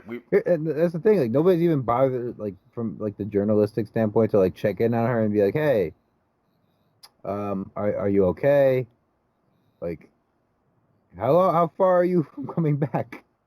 Right, like, what's good? Like, we've been asking about you for a little bit. You know, nobody's heard from you for a while. Maybe we should put into like her manager or something. You have to get her on the show. Does she speak English? I I remember. But God, like, yeah. just put something out there. Like, be like, hey, is Caitlin Vieira okay? Like, does she have a timetable for when she wants to be back? Yeah, Inquiring minds would like to know. just gotta find out who her manager is and shoot him a message or something. See if that'll work. But like, in terms of like who Nunes could fight next at 135, I mean, it's not like they don't have prospects. We'll get the full scoop on her at 135 soon. But Nico Montano is moving up. The only women's UFC champion that Amanda Nunes hasn't beaten from like 125 and up. Joanna Pena is coming back, and people were arguing that she was the woman to beat Nunes back when she fought Shevchenko, just because the pace she likes to set. Aspen Ladd has a big fight coming up next week. Yeah, I think Ladd might be the next in line if she shows out. I think so, but I'm not confident she wins that fight. Like, I'm picking her, but I'm not like it's like a 55-45 deal. You know what I mean? Yeah. You got Macy Chiasson, who's probably a long ways from being ready for the fight, but like if we're being real, like they're not gonna build her up slow. She's probably like 2 or 3 fights away from a title fight. And right now Donna, who's got a big fight coming up with Raquel Pennington. Like there are names for the fight. I don't know if people will find them as interesting as like, oh my god, the woman who knocked out Ronda Rousey. You know what I mean? Right. Yeah. It's gonna be some hard sells for people who aren't really in the know. Or people who just aren't sold on sold on somebody. Like, cause I like Aldana fought Betch Correia close, if we're being honest. Like, she got touched. And Chiasson and Ladd are still really young and really early in their career. Juliana Pena's coming back from like pregnancy and injury and all this other shit. And this is what happens. There's not a lot of women in this division. Like, we'll talk about her later, but like, shouts to Julia Villa, who made her debut earlier in the night. Like, she's somebody who I think will potentially get her way to a title shot. And yeah, she was throwing some hands. Yeah. Yeah, but Nunes, man, you gotta put all the respect on her name. Just legend. Just legend. That's all you can say. And R.I.P. Holly Holm. Good Lord. Speaking of R.I.P.s, whew. Moving on. Welterweight. Jorge Masvidal. Ben Askren. How long can we talk about a 5-second fight for? Right. Fight starts. When Jorge started the fight with his hands behind his back, I was like, oh, buddy, this is going to be fun. And immediately, the fight starts. Askren comes forward, and when Askren comes forward, you already know what he's trying to do. So Jorge said, oh, I know what you're going to do. I'll meet you there. I'm just going to run, and you're going to shoot, and I'm going to knee you, and you're going to die. And this happened. And to be honest, this fight was over really in like 3 seconds. It just took the rough an extra 2 to get over there. Mm-hmm. The fight was done the second that knee caught Askren like on the side. Oh, yeah, no, he was dead. He was dead on impact. And then the extra 2 punches. That, like, ugh. He ain't need to eat those. But Jorge was right. I watched his press conference this morning. My job is to keep punching until the ref says otherwise. Yeah, shouts to Jorge. Like, that's what I want to talk about. Jorge Masvidal at the post-fight just completely fucking shutting down that journalist and all his critics. Just being like, oh, it's okay to talk all this shit before the fight, disrespect people's religions and families and, kids and shit. But, like, once you want to celebrate a little after you knock somebody's motherfucking head off, like, all of a sudden you're the bad guy. Right. I'm 100% with that. With it. And, like, I've said this a couple times on this podcast. There are certain guys, like, I call them they're a fighter's fighter. Like, they're just certain dudes who are just kind of just, like, cut from a different cloth. Like, some people fight, you know, honor. Some people fight for money. Some dudes are just fighters, man. Like, I think, like, literally that's just what they were put on this earth to do. And I think Jorge is just one of those.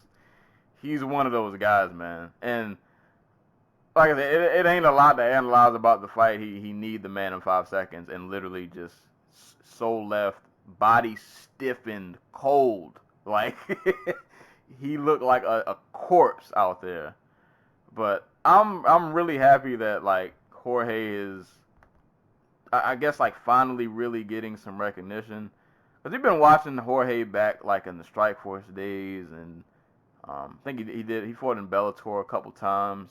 Actually ended up on a really bad Bellator highlight in that Toby Imada fight. But he's been one of those guys who's just you wouldn't know it like by his age, but he's been fighting for a while, and he's been in a lot of just one of those guys who's consistently always fought really, really good competition. Sometimes maybe not coming out on the winning end, but a lot of times he has. Just let me real quick, just reel off some names of just people he's been in there with, man. Luis Palomino, Paul Daly, KJ Nunes, Gilbert Melendez, Tim Means, Michael Chiesa, Pat Haley, Rustam Kabalov, who else? Who else? Joe Lozon, Ellenberger, Ross Pearson, Ben Henderson, Cerrone. Obviously, we know about the Maya, the Wonder Boy fight. Darren Cruikshank, James Krause, like every organization he's been in, this man has done nothing but fight like really good quality. He's always been a top fighter to me. He just never. Sometimes he wasn't consistent enough, but like he's just always been one of those guys that he's really been around here for a while, and I feel like he's finally now starting to kind of get that recognition. And at welterweight at that, which is just kind of wild, because he's not a big. He's not like a big dude, but he's just super skilled, man. Like very well rounded, really good boxing. As we saw in the Till fight, he can put you out. He can put hands on you. Dude is a problem, man. A problem. And I just think in this fight, he really had a mental edge over Askren. Like, he knew for sure. He was going to win this fight no matter what. Like, he had it in his mind that he was going to run through Askren. There was no other way this fight was going to go. Yeah. And he killed him. He literally killed him. Dude, like, fortunes change hella quick in this business, man. Like, we were talking about Ben Askren as a title contender, potentially like leapfrogging Colby Covington. Like, he had all this hype. He was 19-0, former Olympic. He just goes out there and just like, he might be retired now. Like, we can't overemphasize how devastating a case. This is like one of the nastiest KOs I think I've ever seen in any form. Like, I'm talking like street fights where like the dude's head hits the cement. Like, right. God damn. I don't. Like, how do you come back from that? Yeah, and that's the thing. Like, I was sitting here wondering, like, why has no one ever fucking just thrown a flying knee at Ben Askren? It makes all the sense in the world, because you know exactly what he's trying to do. Like, if you've watched Askren in Bellator and in one, like, it's the same thing every fight. You know exactly what he's trying to do. He never switches it up, and it's not even like he's one of those wrestlers that'll like try to use his striking to really set things up. He is not Damian Maia. No. He can't give you a one round where he can like actually somewhat competently box for a round. Like, he doesn't do that at all. It's not even that he doesn't box. Like, he's there to be hit. Like, we saw this against Lawler. Lawler fucked him up. And it took him all of, like, 20 seconds to do it. So, like, it's just like, this dude is a walking heavy bag. Just don't let him grab you. And obviously that's harder than it sounds, but, like, I think people have been so afraid of getting close with him that they're just like, well, is it worth the risk? And Masvidal was just like, fuck it. I want to hurt this man. And I was thinking, like, Askren's not a guy, because he's like, what, 30? He's like mid-30s. 36, something like that. Askren's style is not going to change in his next fight. I guarantee you. How much can it change, really? Like, Yeah. this dude already Like, trains with some of the best strikers in, MMA, and he's still what he is. So I can envision his next fight being very similar to this. Maybe not as fast, but everybody should just Askren, run at Askren and throw finals. Right. Like, when the fight starts, just blitz him. He's not going to throw hands at you, and if he does, he's not going to hit you with anything. Like, what is he going to do? He has one weapon. That's all he has. You take that away from him, and he don't really got much to offer. So, like, conceivably, I could see his next opponent literally doing the same thing. Like, and then you got to think for Askren, does this, in his next fight, does he not be so hesitant to shoot in? But, like, he has to, because he can't box. The man is not a good striker by any stretch. Like, I used to make fun of Jake Shields a lot, because he would try to box, but, like, he hit really soft. It looked like he hit really soft. Like, Askren can't even really do that. Like, I'm just like, we're gonna get the K1 Askren phase where he just tries to become a striker. If I see Ben Askren throw one leg kick, I'm gonna lose it. I'm gonna lose it. But it's like, and this is the, see, like, there are specialists in MMA, like a Maya. Like, when you fight Maya, you know what's coming. But at least Maya has his striking, or I say boxing, because he doesn't really throw a ton of kicks. He kind of has his boxing at least to a level where it's like, it's not great, but it's respectable enough that you gotta at least, like, acknowledge it. And Askren doesn't, like, have that. Even with Jake Shields, who was not a good striker by any stretch of the imagination, he would at least throw. It didn't look like anything.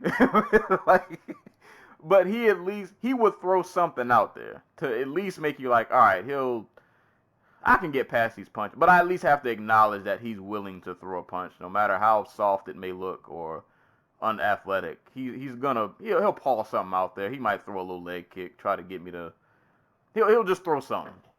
It's like a placeholder. But Askren, it's like, dude, he don't even really do that. So it's like, I don't want to jump the gun and say, like, this is the end of Askren. But I'm like, is this the end of Askren? How does he get better? Yeah. This could be where the train stops. Like, this could be it. But his body stiffened. Like I've never seen a soul leave a body so fast. Yeah. Like, yeah, it's just, talk about fast. Talk about freaking Jorge Masvidal's just the explosiveness of just him coming off the cage to the point where he murders Askren. Like, dude was just flying. Yeah. Like, he shot out of a cannonball and just, instead of getting hit with a ball, it was a knee. Just right. 5 seconds. Fastest KO UFC history. Just. I didn't see this until afterward. But when he kind of mocked Askren and did the whole body... Yes. Like I said, I'm with it. That might be one of the most disrespectful things I've ever seen in my life. Oh my god. Jorge Masvidal is like 3-0 this year. Yeah, man. He is knocked out Darren Till, beat Leon Edwards, and now he knocked out Askren. Fighter of the year. he putting himself up there. And it's wild because I think Rabaka posted on Twitter like a day ago a thread of KOs of the year. And the first KO he mentioned was the one in PFL. I cannot remember the dude's name. The guy who killed my homie, Damon Jackson, with the flying knee and dropped him on his face. This got to be up there. There are a lot of good flying knee KOs this year, aren't there? There was the one that won. Was it Martin Jumabike? Yeah, that knee was clean. And it's like all the knees are beautiful in their own right. Like the Martin Wynn one was like the setup was just so clean the way he did it. The one in PFL, it was just the way. For one, it was literally the only strike thrown the entire fight, and the way Damon Jackson just kind of fell. And then with this one, it's like, bro, you broke a record. Like you broke a record and you took away his undefeated streak. And you might have just killed him. Right, like it was. Man, oh man, but we still got other fights to get to, so we have to roll off of this. But my God, just salutes to Jorge Masvidal, man. True vet of this sport, has kept himself just relevant, has been consistent as of late, moving up a weight class. Skills can carry you far. Mm-hmm. Don't gotta be the biggest, don't gotta be the fastest. Don't gotta be the strongest, but when you're as skilled as Masvidal is, you always have a chance. Boy, oh boy. Moving on. Light heavyweight. Jan Blachowicz versus Luke Rockhold. I posted this yesterday on Twitter that on paper, Luke Rockhold should win this. But Jan Blachowicz is a pretty solid 205er, pretty competent, not really great at one thing, but, well, I guess they kind of label him as a grappler, but to me, when I watch him, he's not super talented at necessarily one thing, but, like, solid enough everywhere. And he can hit hard. And at 205, that's pretty much all you need. Like, that'll get you far enough to where you can make a good career for yourself. Rockhold comes out, throws a few good body kicks. They threw one body kick followed by a left. I'm like, all right, Rockhold, I like the aggressiveness. Coming out, new weight class, really trying to assert himself. And then Rockhold starts going for takedowns. And I wasn't mad at it because Rockhold is another one of those guys to where if he gets top pressure on you, if he can take you down and get on top of you, it's probably not going to be a good night for you. And he has some slick submissions. So I wasn't mad at the attempts.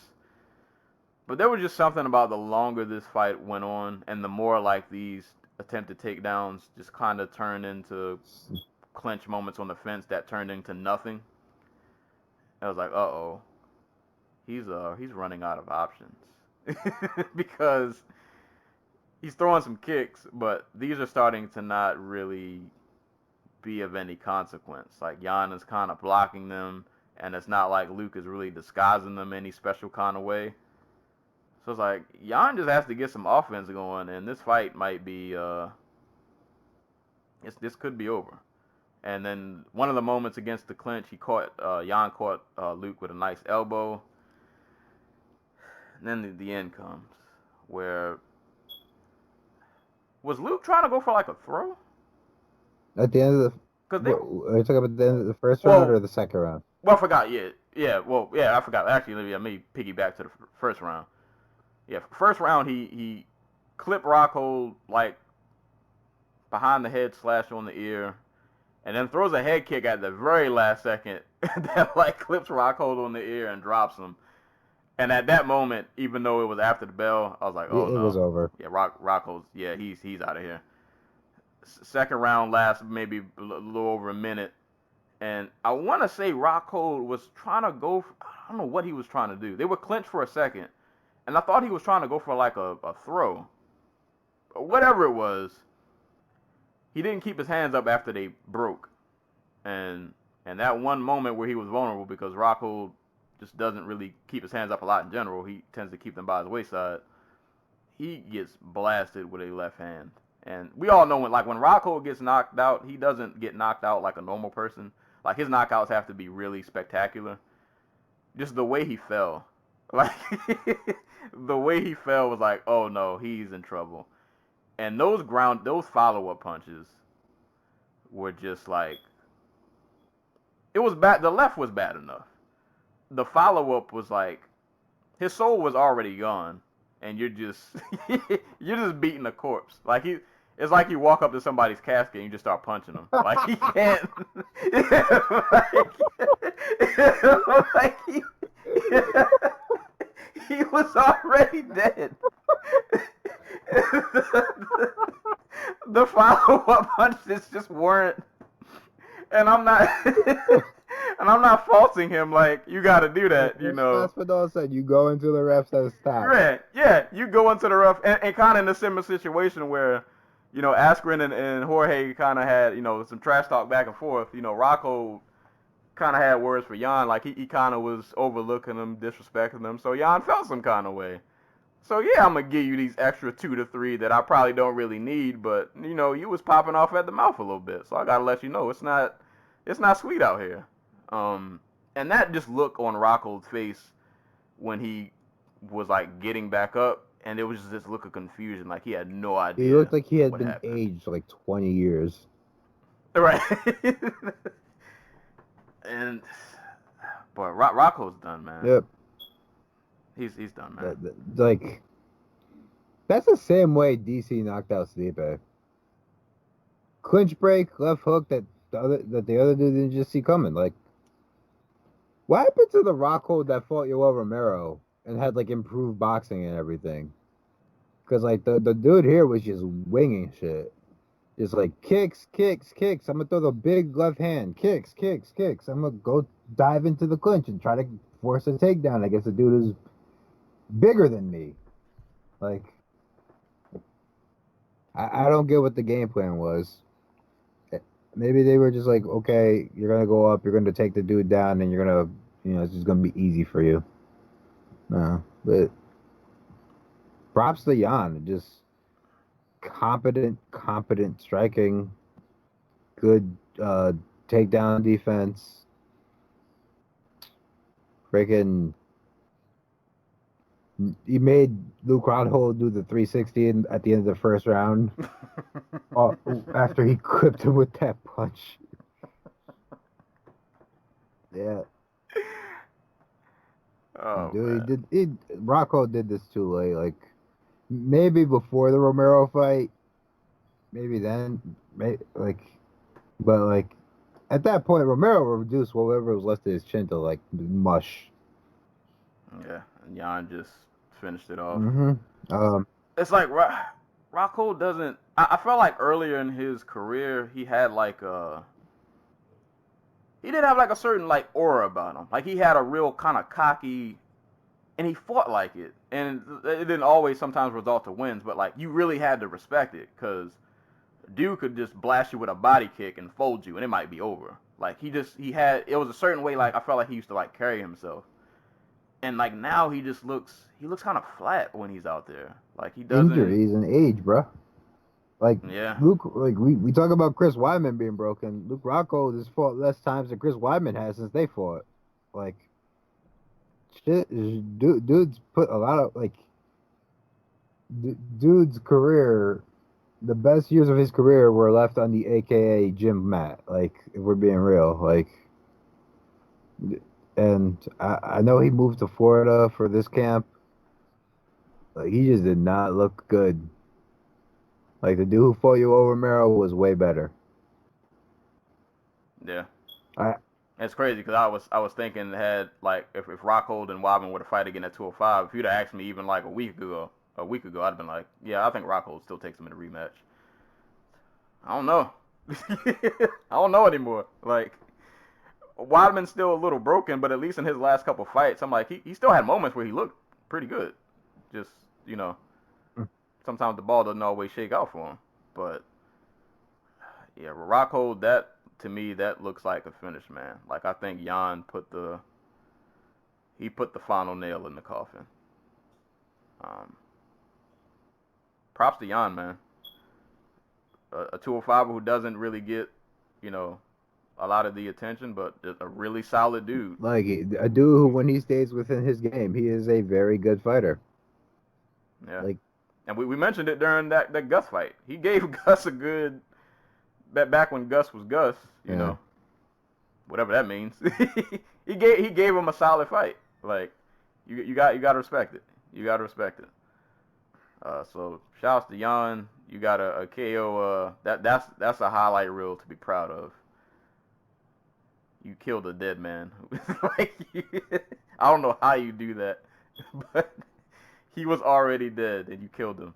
Like, oh boy. Shouts to Jan Blachowicz, man. KO Rockhold. He got that W. Finishing out the main card. Michael Chiesa versus Diego Sanchez. It should be a crime that Diego Sanchez is still getting booked for fights. Yeah. And you know what? Let me give, before I get to Diego, let me give Chiesa props first. For one, really, I actually, this was one of the fights when I saw on paper, I actually did not care about this fight, to be honest, like at all. Was not looking forward to this, didn't care to see it. Did nothing for me. But Chiesa made this exciting for me. I just enjoyed the display of grappling, just going for submissions, constantly taking Diego down, trying to pass. Like he made it really, really entertaining to watch. And props to Diego for like surviving, because there were a couple moments where I thought he was going to be out of there or get submitted or just because he was in so many bad positions. And props to him, man. He was able to gut it out and like actually survive the 3 rounds because he got dominated every round. Like all of those were 10-8s. Like pretty much all of those could have been 10-8s. So yeah, really good on Chiesa. I didn't realize how big he was either.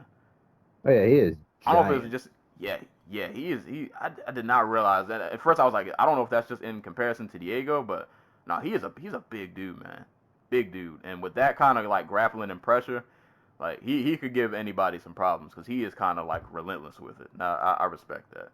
So props to Chiesa, man. He made this a really fun match to watch. I just kind of enjoyed the grappling display that he put on.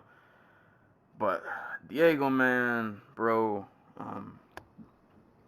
I watched the interview finally this morning. I watched the interview on top of finding out about that coach that he had, Mr. Hummingbird. Yeah, and guys, in case you haven't seen it, so what's his name? God, what is his name? Josh Fabia. Yeah. So in case you haven't seen it, there are videos online of Diego Sanchez's new movement coach or new coach, head trainer, a man with zero martial arts training or background really, and it's amazing. And he makes Ido Portal look like Freddie Roach. Go check it out. There are examples of his teachings being posted on Twitter, and they are fantabulous. Yeah. But continue with the interview. Yeah. Well, I was just say when I saw his coach, and then I saw the interview, I was like, oh, this fight makes so much more sense now that it went as terrible as it did for Diego. This guy clearly has no martial arts experience. I don't know if you saw the video of him. I can't even say he was hitting the heavy bag. Yes. He was doing something. His little Like, mating dance that he was doing with the heavy bag. yeah, it was. I was like, all right, this isn't good. And then like all of the stuff that Diego was talking about in the interview he did with Helwani, he's like, he's a combat coach, he's a mind coach, he's an everything coach. He's teaching me to see what I need to see, to be what I need to be, to do what I need to do. And I was like, bruh, you about to go in here and get slept. Like, this sounds like you've just been brainwashed. Like, it sounded like a really bad infomercial or something. Like, it was just. And then, I can't remember what round. I think it was at the end of the second going into the third. And he's like, this is it, Diego. You just gotta go 100%. Like, this is it. You just gotta go. And it's That's some high level advice right there, man. yeah, like I understand the point and I agree, but you gotta get a little more specific than that, buddy. And it's just everything he said in that Helwani interview paired with his coach. I was like, I understand why this fight went so bad. Like, clearly this guy just fed you some pseudo intellectual. You need to be awareness. You need to be aware. You need to breathe. You need to feel. You need to be one with the universe. And it's like, bro, that don't translate to wins. You about to be one with this canvas if you don't stop playing. Like, it just. Should we give a little background as to how Diego Sanchez came to Josh Fabia? I can't remember that part about when he. So apparently, when he got this fight, because this was a recent move, he's only been like with Fabia for like a few weeks, like 2 or 3 to this point. But Jackson Wink, apparently, I don't know the whole story behind like everything, but according to Diego Sanchez, who, let's be real, Diego Sanchez, not the most trustworthy source on anything anymore, sent a text to both Mike to Jackson and to Greg Jackson and Mike Winklejohn, asking about going out to dinner so they could like plan for his fight with Chiesa. Apparently, neither dude bothered to text him back. And he was like, oh, okay, this is where I am in the pecking order now, I guess. So he just hooked up with Josh Fabia, who I have no idea how he met. But I was like, brother, like, where did you come from? yeah. Like. So, is he like, he was standing on like a street corner with a pamphlet, like, brother, would you like to be enlightened? Like, do you want to know the way? yeah. And there was like a whole bunch of other shit in that interview that we probably don't have to go into, but it's like the last thing Diego Sanchez needs to be doing is taking more brain damage right now. And nobody in his life seems to be pointing this out to him. Dude's a single father. Yeah, when he said, there was a point in the interview, he said, I don't have CTE, I don't have brain damage. I was like, oh boy, oh god. I think I cut it off after. No, I didn't. No, I finished it. I did finish it, but that was one of those interviews that went from, this is slightly entertaining, to now I feel bad for watching this. Right. Mind you, Diego Sanchez was not the man who, or not the fighters who Dana White claims should retire after this card. Luke Rockhold and Holly Holm were. Right. So, I hope you guys are ready to see Diego Sanchez again. Well, speaking of, I can't remember who, was it Maya? Somebody said they would be interested in a retirement fight against Diego, and I think it was Maya. Maya did say he wanted that fight, and it sounded like they were going to give it to him up until they decided to go with Chiesa.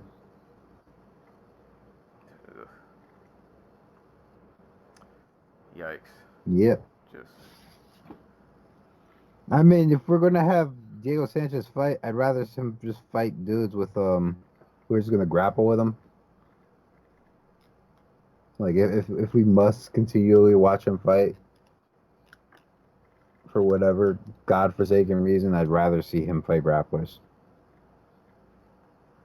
Yeah, I mean, to Diego's credit, dude can still wrestle and do some pretty decent scrambles. Like we've seen when he fights the younger guys, he kicks them off the line. Yeah. So like he's still. It's not like he doesn't have anything left in the tank, but it's just like at this point, it's just like is the potential damage, is it worth it still? Like, and I'd argue, yeah. like I've been running this stupid little combat sports blog for 8 years now. Diego Sanchez should have retired back before I started the damn blog.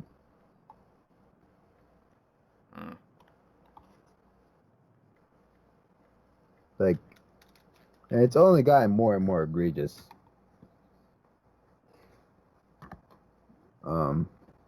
Yeah, I don't really have anything else to say about it other than why are we still here? Yeah, we can move on. Well, I meant with Diego, but yeah, we could do that too. Yeah. But props to Chiesa though, man. Did everything but get the finish, but not for lack of effort, man. He was really going for it, so I respect it. So Chiesa got that unanimous decision. I guess in terms of the prelims, we're gonna have to spend a lot of time on a lot of these fights, but we can just kind of quickly roll through some of these. Oh god, this one's gonna make me sad. Headlining the ESPN prelim portion of the card, man. Gilbert Melendez, aka Giblet, versus Arnold Allen. There's not a lot to say other than Arnold beat Melendez up. Like, just boxed him up. Just, yeah, he just abused Melendez for 3 rounds. And Melendez is known for his toughness, which is cool and all, but there comes a point in time where it's like you just don't want to be known for your toughness because you can't really offer much else because you're just kind of getting beat on. Like, Arnold's just out here looking sharp. That uppercut was money. He was just out here just putting a clinic on Melendez. And it was just, it really hurt, man. Back in the Strikeforce days, I was a huge Melendez fan. Like, I remember the wars with Josh Thompson. I remember him completely mauling Kawajiri. He had good fights with Jorge Masvidal. Like, Gibler had some good moments, man. He was one of my favorites, but back when Strikeforce was really popping. And boy, has his UFC tenure just not been it. But I'm not really gonna dwell on this fight for too long. Arnold Allen just beat the piss out of Melendez for 3 rounds. Yep. And it was sad to watch. Well, Arnold Allen, the bigger, stronger, more athletic dude, picked him apart. Like, Gilbert's still tough as shit, but like he's not quick enough to hang at featherweight. He's not big enough to hang at 155 anymore. So there's not a whole lot of room left for him, I'm afraid. So props to Allen, who's now like what 5-1 in the UFC, something like that. 1, 2, 3, 4, 5, 6-0. Oh, that's right. He beat Makwan Americani. I forgot about that. I thought he lost. I don't know why. But yeah, no, it's time to get that dude a top 10 opponent. Like, I get that he only fights like once a year, but I think we're past that. Like, let's just get this dude in the cage with somebody who not only knows what they're doing, but it's like not physically broken, like a Gilbert. All right. Huh. A lot of young dudes did show out on this card, though. Oh yeah, especially in the prelims. Yeah. There's some new faces on the block to pay attention to. But yeah, Arnold Allen washed Gilbert Melendez. Speaking of youngins, new faces. I was so glad. Just shout outs to God. How do you pronounce his first name? Yep. Noellen Hernandez. Glad he took this fight on short notice because I was gonna be really bummed if Chito Vera ended up not being on this card. But Chito Vera versus newcomer Noelin Hernandez. Shout out to Noelin. Took this fight on like 7 days notice. LFA guy, so I'm always rooting for the LFA guys to do good. Well, I like Cheeto, so I wanted Cheeto to win. But nah, man, for a 7 days notice, I was impressed what Noelin was able to do, especially like your debuts against Cheeto. Like that's not an easy out on 7 days notice. And he managed to have some moments. Cheeto did get him down in the first. Had the body lock on him. Went for a couple submissions. Had him in some bad spots. And then in the second round, man, Noelin just seemed like he was gonna steal the fight back. Like he had top pressure on Cheeto. Had some ground and pound going, and it's like, all right, we got a fight now. Like he's really about to. He's trying to really make this something. And I really love when a fighter is like urgent to a situation. Like this easily could have been a fight where Hernandez could have just stole the momentum back and just stole the fight. Like we've seen stuff like that happen before. And just when you thought the fight was slipping away, Cheeto was like, nah, nope. Not letting you run away with this one. I forgot they were on the ground at one point and they got back to the feet. Cheeto, I can't remember what he threw, but he ended up catching Hernandez with a knee. And after the knee, boy, it was just trouble. Hit him with the knee, landed some ground and pound. Noelin gave up his back and got choked out. But I really love the urgency from Vera to where like this fight was starting to slip away, or at least starting to tilt in Hernandez's favor, and he snatched it right back. Like, nah, bro, not letting you get away with that. But impressed with Noelin for 7 days notice, fighting Chito Vera as your debut. I'm not mad at it. I thought he showed some pretty good things in the fight, so I'm looking forward to seeing him compete again. But shout out to Chito Vera, man, getting out of a bad spot and just way to just take the fight back. Flying knees, bro.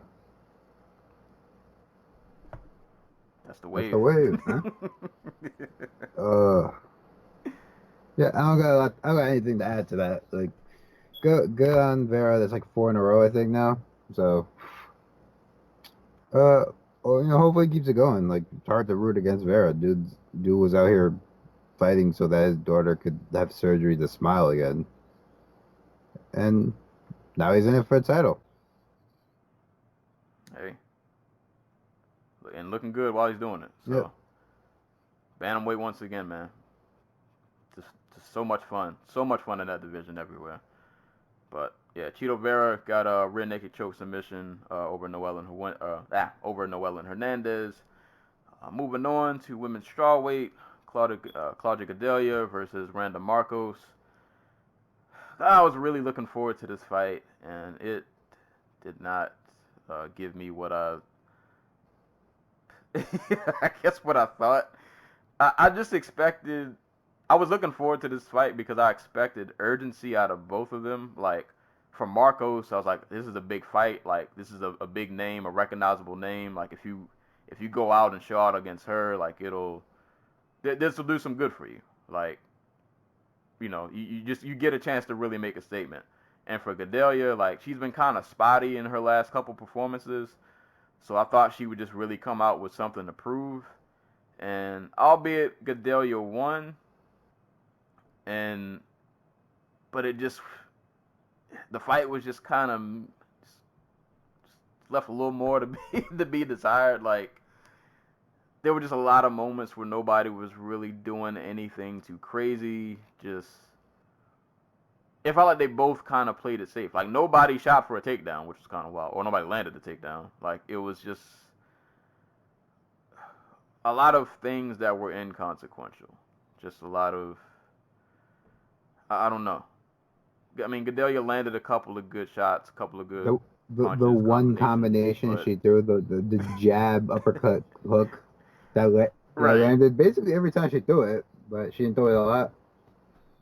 Yeah, it was just, I was really just waiting for somebody to just kind of go after it, and that just never happened. And for Marcos, it was like, even though she lost every round, but it's like you could have really been in this fight if you just would have been a little more just like active. Like, if you just would have showing something. Yeah, if there was just something there, you could have stole this fight or just made it close, and the fight was it was just kind of flat. I don't really know what else to really say about it. Yeah, it wasn't a good fight. Excuse me. Yawning. Yeah. I'm sorry. I remembered bits of the fight. So this is the least I've ever seen a Mark Henry fighter or trained fighter throw from Gedelia's side, because like she seemed pretty intent that this would be the fight where she learned not to gas out. And she managed to do that by just not throwing a whole bunch. And Marcos was just more than obliged to do the same thing. Like, didn't bother to shoot, didn't try to make Gadelha work to tire her out. Just seemed really content to sit on the outside and occasionally throw a jab.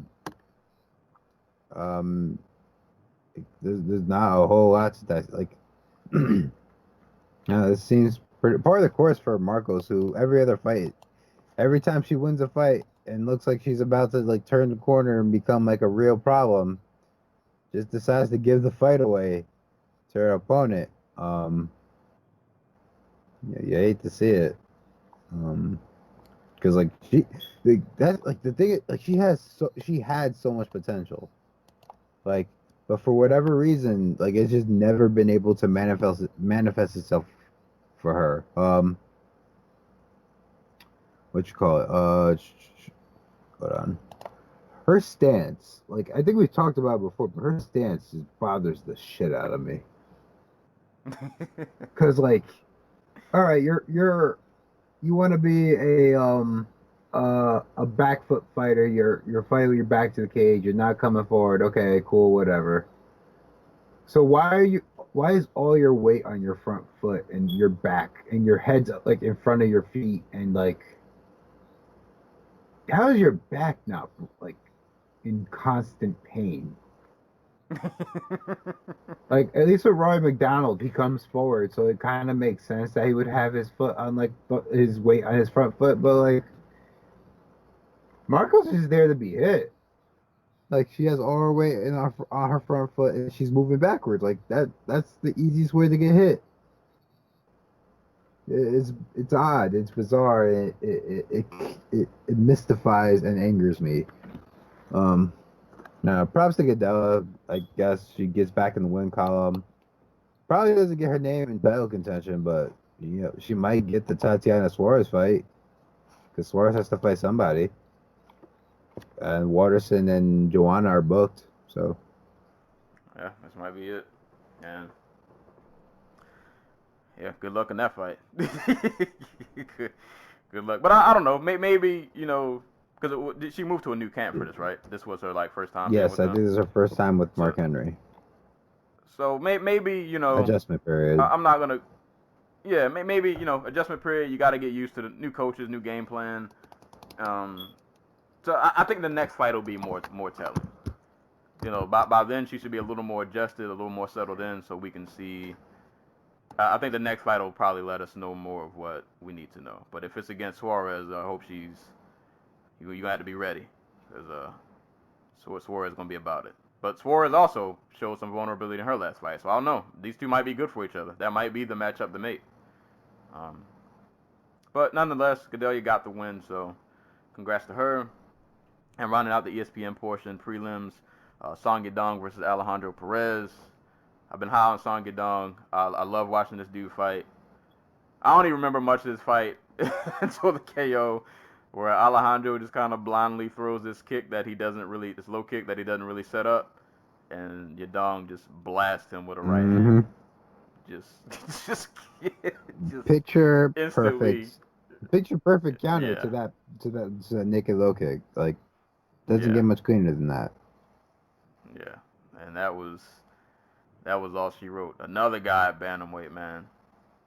I love that. That division is so fun, and just props to Yadong, just another prospect out here, and I'm guessing he should have a number by. Well, I don't really care about rankings, but theoretically speaking, because I think Alejandro Perez was ranked like number 13. Mm-hmm. Song Yadong should probably have a number by his name next week, so he'll be a top 15 talent at bantamweight. The third Chinese fighter to ever have a ranking in the UFC and the first male. So, hey, props to him. And he's legit, man. Dude is he got some talent. I don't know how high his ceiling is, but I want to know how old he actually is, because like I went back and watched the fight he had at one championship like in 2014, and they were billing him as being 20 back then, and he's being billed as 21 right now. There's no way that's true. so, nobody knows. Like, so unless he was fighting back, because he's been fighting pro since 2013. So unless he's been fighting since he was literally 13 years old, something don't add up here. Somebody got to find the birth certificate. He looks pretty young to me, though. I wouldn't peg him over 24. See, I could believe that. I can't believe that he's actually 20. Well, no matter the age, he's putting hands on folks, and he's looking good doing it. Definitely somebody to keep an eye on at bantamweight. Yeah, anxious to see what they do with him next. Because now with a number next to his name, you would think he's gonna have to get some.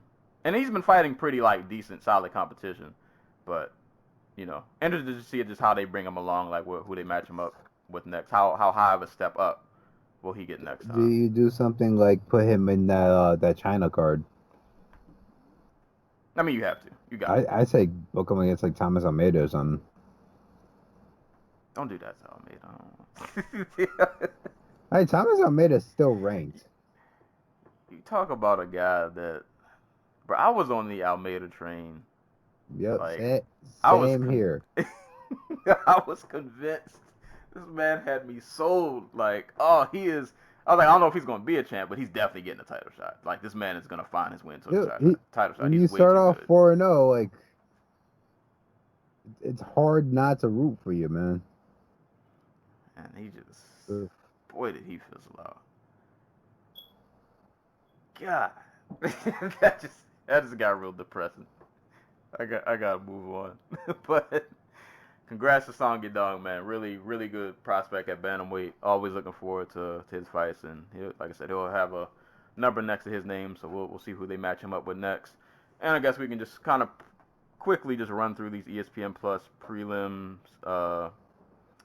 Edmund Shabazian versus Jack Marshman. Boy, Shabazian kind of just ran through him. That's that Glendale Fight Club energy, bro. He is Ronda fucking Rousey out here. But he took Marshman down through like 80,000 ground and pound punches, and then took the man's back and choked him out. And I was just trying to figure out the entire time, like, how did Edmund, like, how do you find him? Like, why are they a thing? Let me check. Glendale Fight Like, Club. what did Edmund do deserve to run into a talent? Like Ronda should have been enough for him. We should have never heard of Edmund again after Ronda. I feel like he's being given a second chance that he doesn't deserve. He's been training at Glendale Fight Club since he was 12 years old. Boy, you lucked up, man. The right guy just walked into your gym. And I'm not yep. He's Armenian, so that probably has something to do with it. Yeah. They tend to stick together. Give him that, Stick with the fam. I ain't mad at it, but just Shabazi, just watch yourself, man. I can't wait for Tarverdian to start doing interviews talking about how he would murder Max Holloway in a kickboxing match. Right. Maybe he's humble now because he seemed pretty low key yesterday. Like, he's not doing any media. He's not calling any attention to himself. Yeah. Maybe he learned his lesson. Yeah, he learned from Ronda. He learned from that kick, that Fabricio kick. Yeah. Hopefully that did humble him, and maybe he brings in other coaches, and Cause I want dude to prosper. Like he looks like somebody, like he's really young and he's got a lot of good talent. And you would just hate to see a dude like this, like, go the Travis Brown route, where he comes in and dude looks like he's really gonna be somebody, and then he just kind of. I will say I'm not. Joe Rogan was really overselling this a little bit. Like, I think we talked about this with Elias Theodorou when he got cut, about like how middleweight's just that one division where if you have a prospect, you can kind of bring them along really well because everybody just kind of fights the same.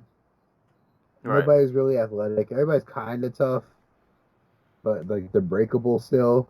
So like that you could always find the right matchup for a guy like Elias Theodorou, and the same for like a dude like Edmund Shabazian. Like Shabazian, super young, super powerful, super athletic, but at the same time, like there's a dude who's getting by on his wrestling, not his vaunted striking, his Glendale Fight Club boxing.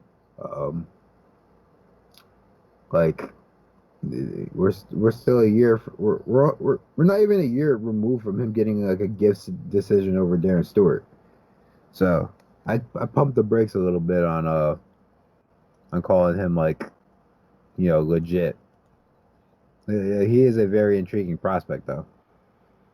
Yeah, you can bring him along slow. There's enough bodies at middleweight to, random like Contender Series dudes who are still around. There are people around for him to still test his abilities against, who should give him like a decent fight. Yeah, he's only 21 years old. Like, yeah, so there's no rush. There's absolutely no rush.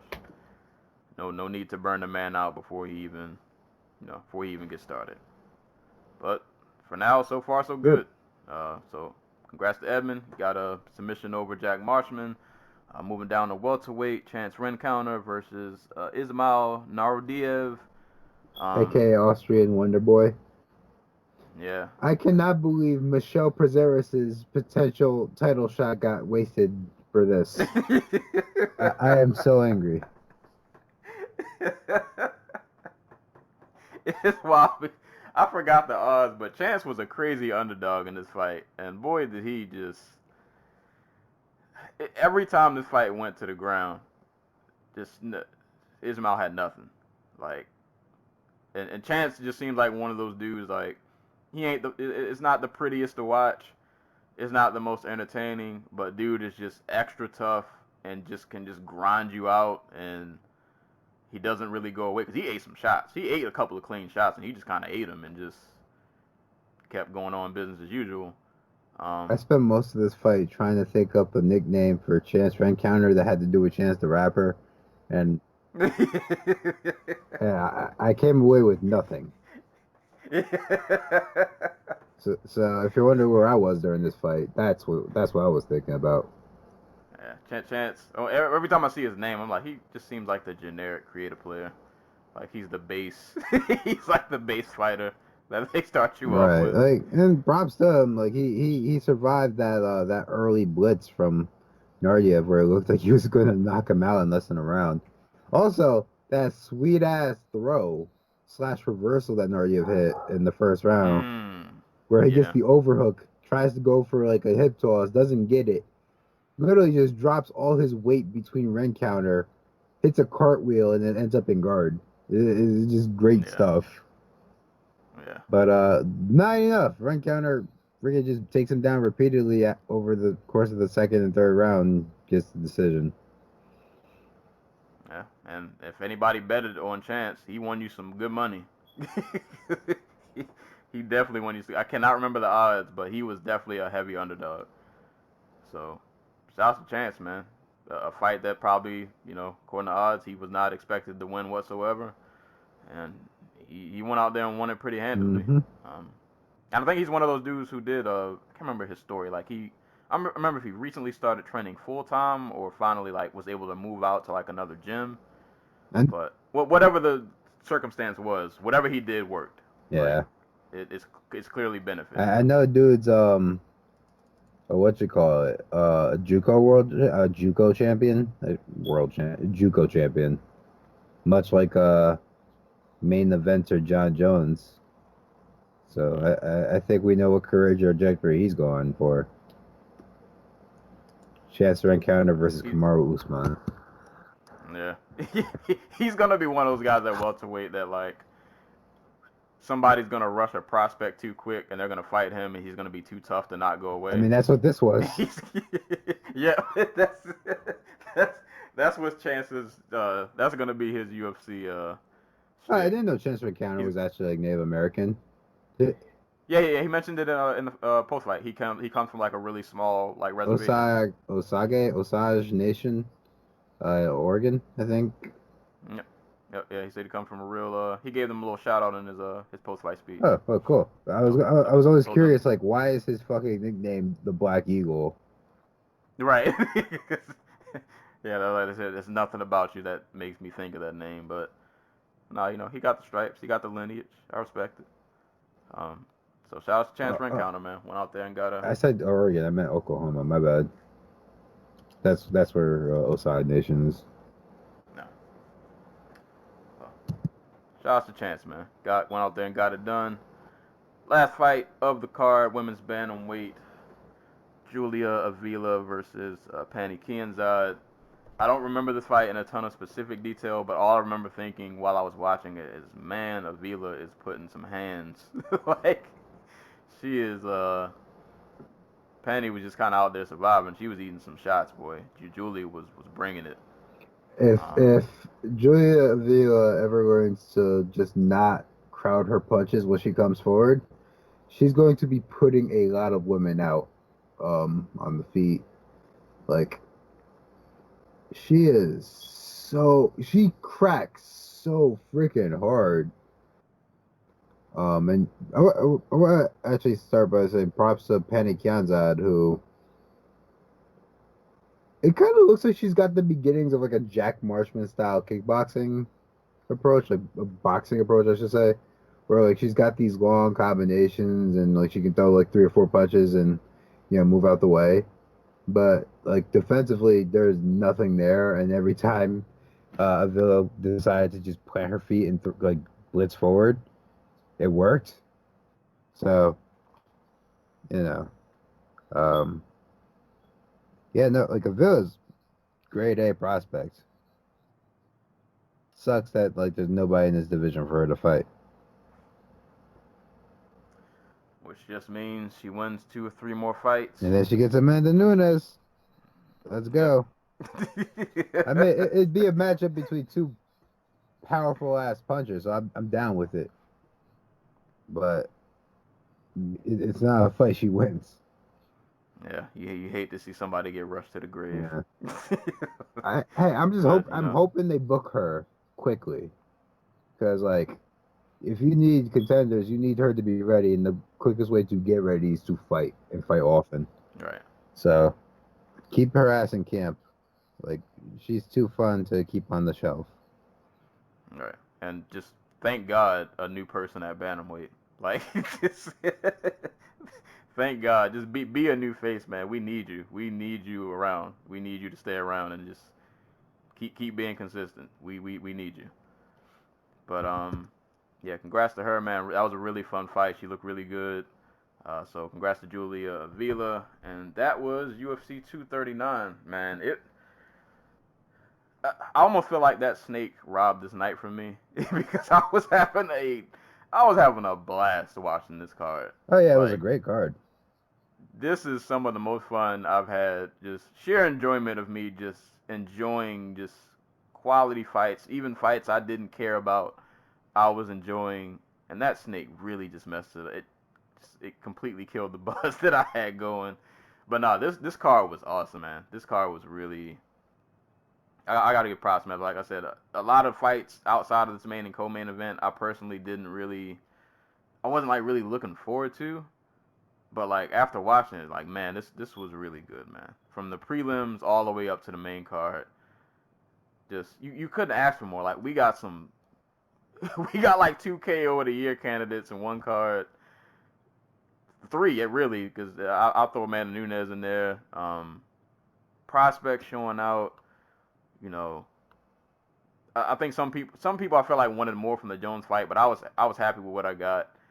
It was just a really good card overall, man. I don't really have any complaints. Like the only fight that I really didn't, the one fight I did not like watching was the Gadelia and Marcos fight, and the Melendez fight. But that was just because it was Melendez losing, and that hurt my feelings. See, mine was Diego But- Sanchez fight because, like, why are we still here, bro? Yeah, that too. The only reason why I kind of enjoyed it was because of Chiesa, and like Diego was still like surviving.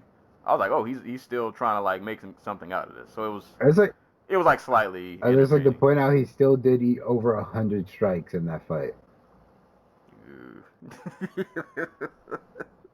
God. Yeah, so But no, this card was really really good, man. So if you guys did not get a chance to watch, if you know, go back. If you ordered it on ESPN Plus like I did, you can go back and watch the entire replay from the prelims up. They actually do let you go back and you can watch the card in its entirety. So definitely go back and watch, man. This was a really really good card, man. So many good moments. So many people showed out. A lot of souls got departed. Jorge Masvidal made history. Jan Blachowicz killed a man. Like, there's not much else you could really ask for. So go back and watch this card. Go peep the couple of fights I mentioned from Glory. And the next card, what's coming up next? Sacramento, we got Aspen Ladd versus Jermaine Durandamy, and Uriah Faber versus Ricky Simone. Yeah. So obviously I don't give a damn about that co-main, but I like the main event, and then I'm probably the only person in the world who likes that main event, but I'm sticking with it because Yeah, I'm not mad at that main event. like if you want I'm these not mad at women to be ready for title shots, they need 5-round fights. Right. So Aspen Ladd, you're on notice. Yeah, have at it. Exactly. There's some other good ones on that card. Josh Emmett versus Mirsad Bektik. Andre Fili versus Shayman Moraes. Juliana Pena returns to fight Nico Montano, who moves up to women's bantamweight for first time in the UFC. And Livia Hinata Souza versus Brianna Van Buren in a battle of former Invicta strawweight champions. Oh, and of course, our boy, The Damage, Darren Elkins, facing off with Ryan Hall. That should be interesting. That should be interesting. And we got Bellator next week on the 12th.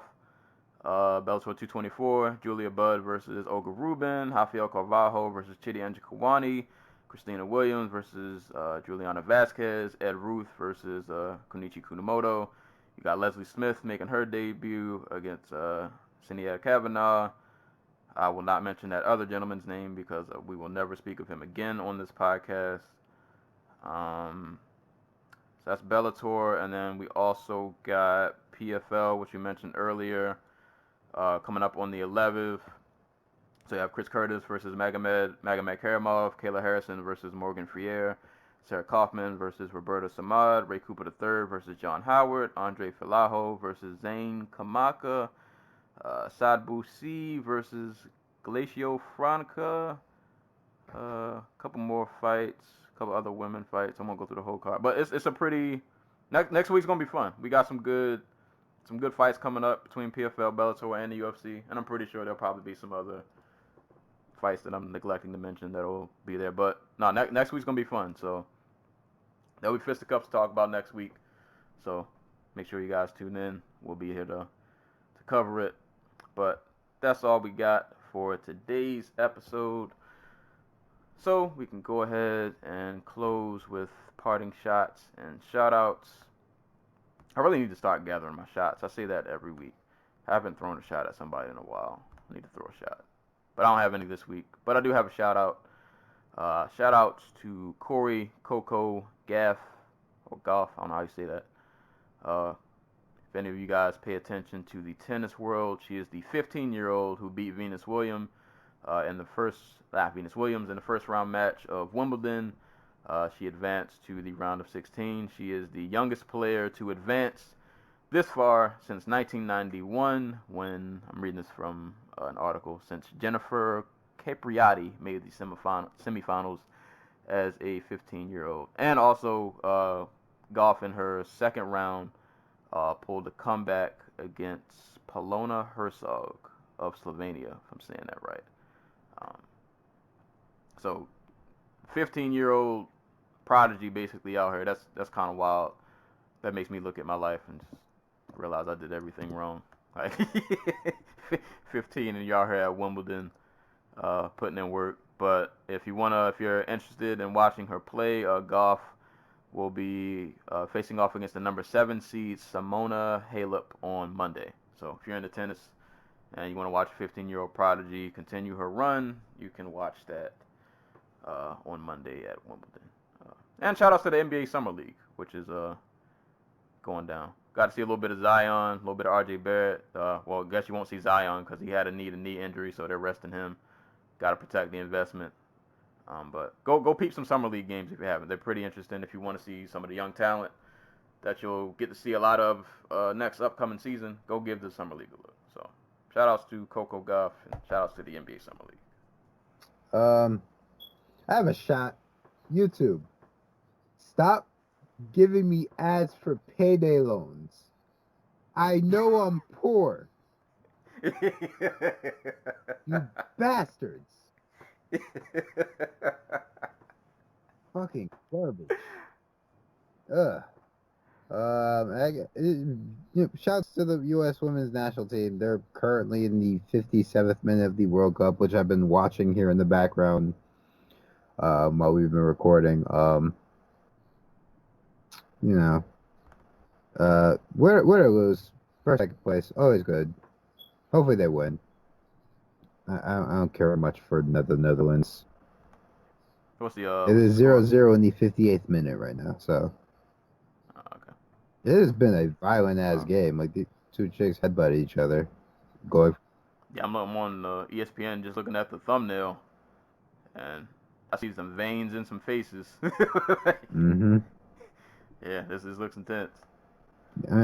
I mean, like, what's the worst that could happen? You get a red card and you get kicked, or you get a yellow card and you're not allowed to play in the next game. There's no next game. Right.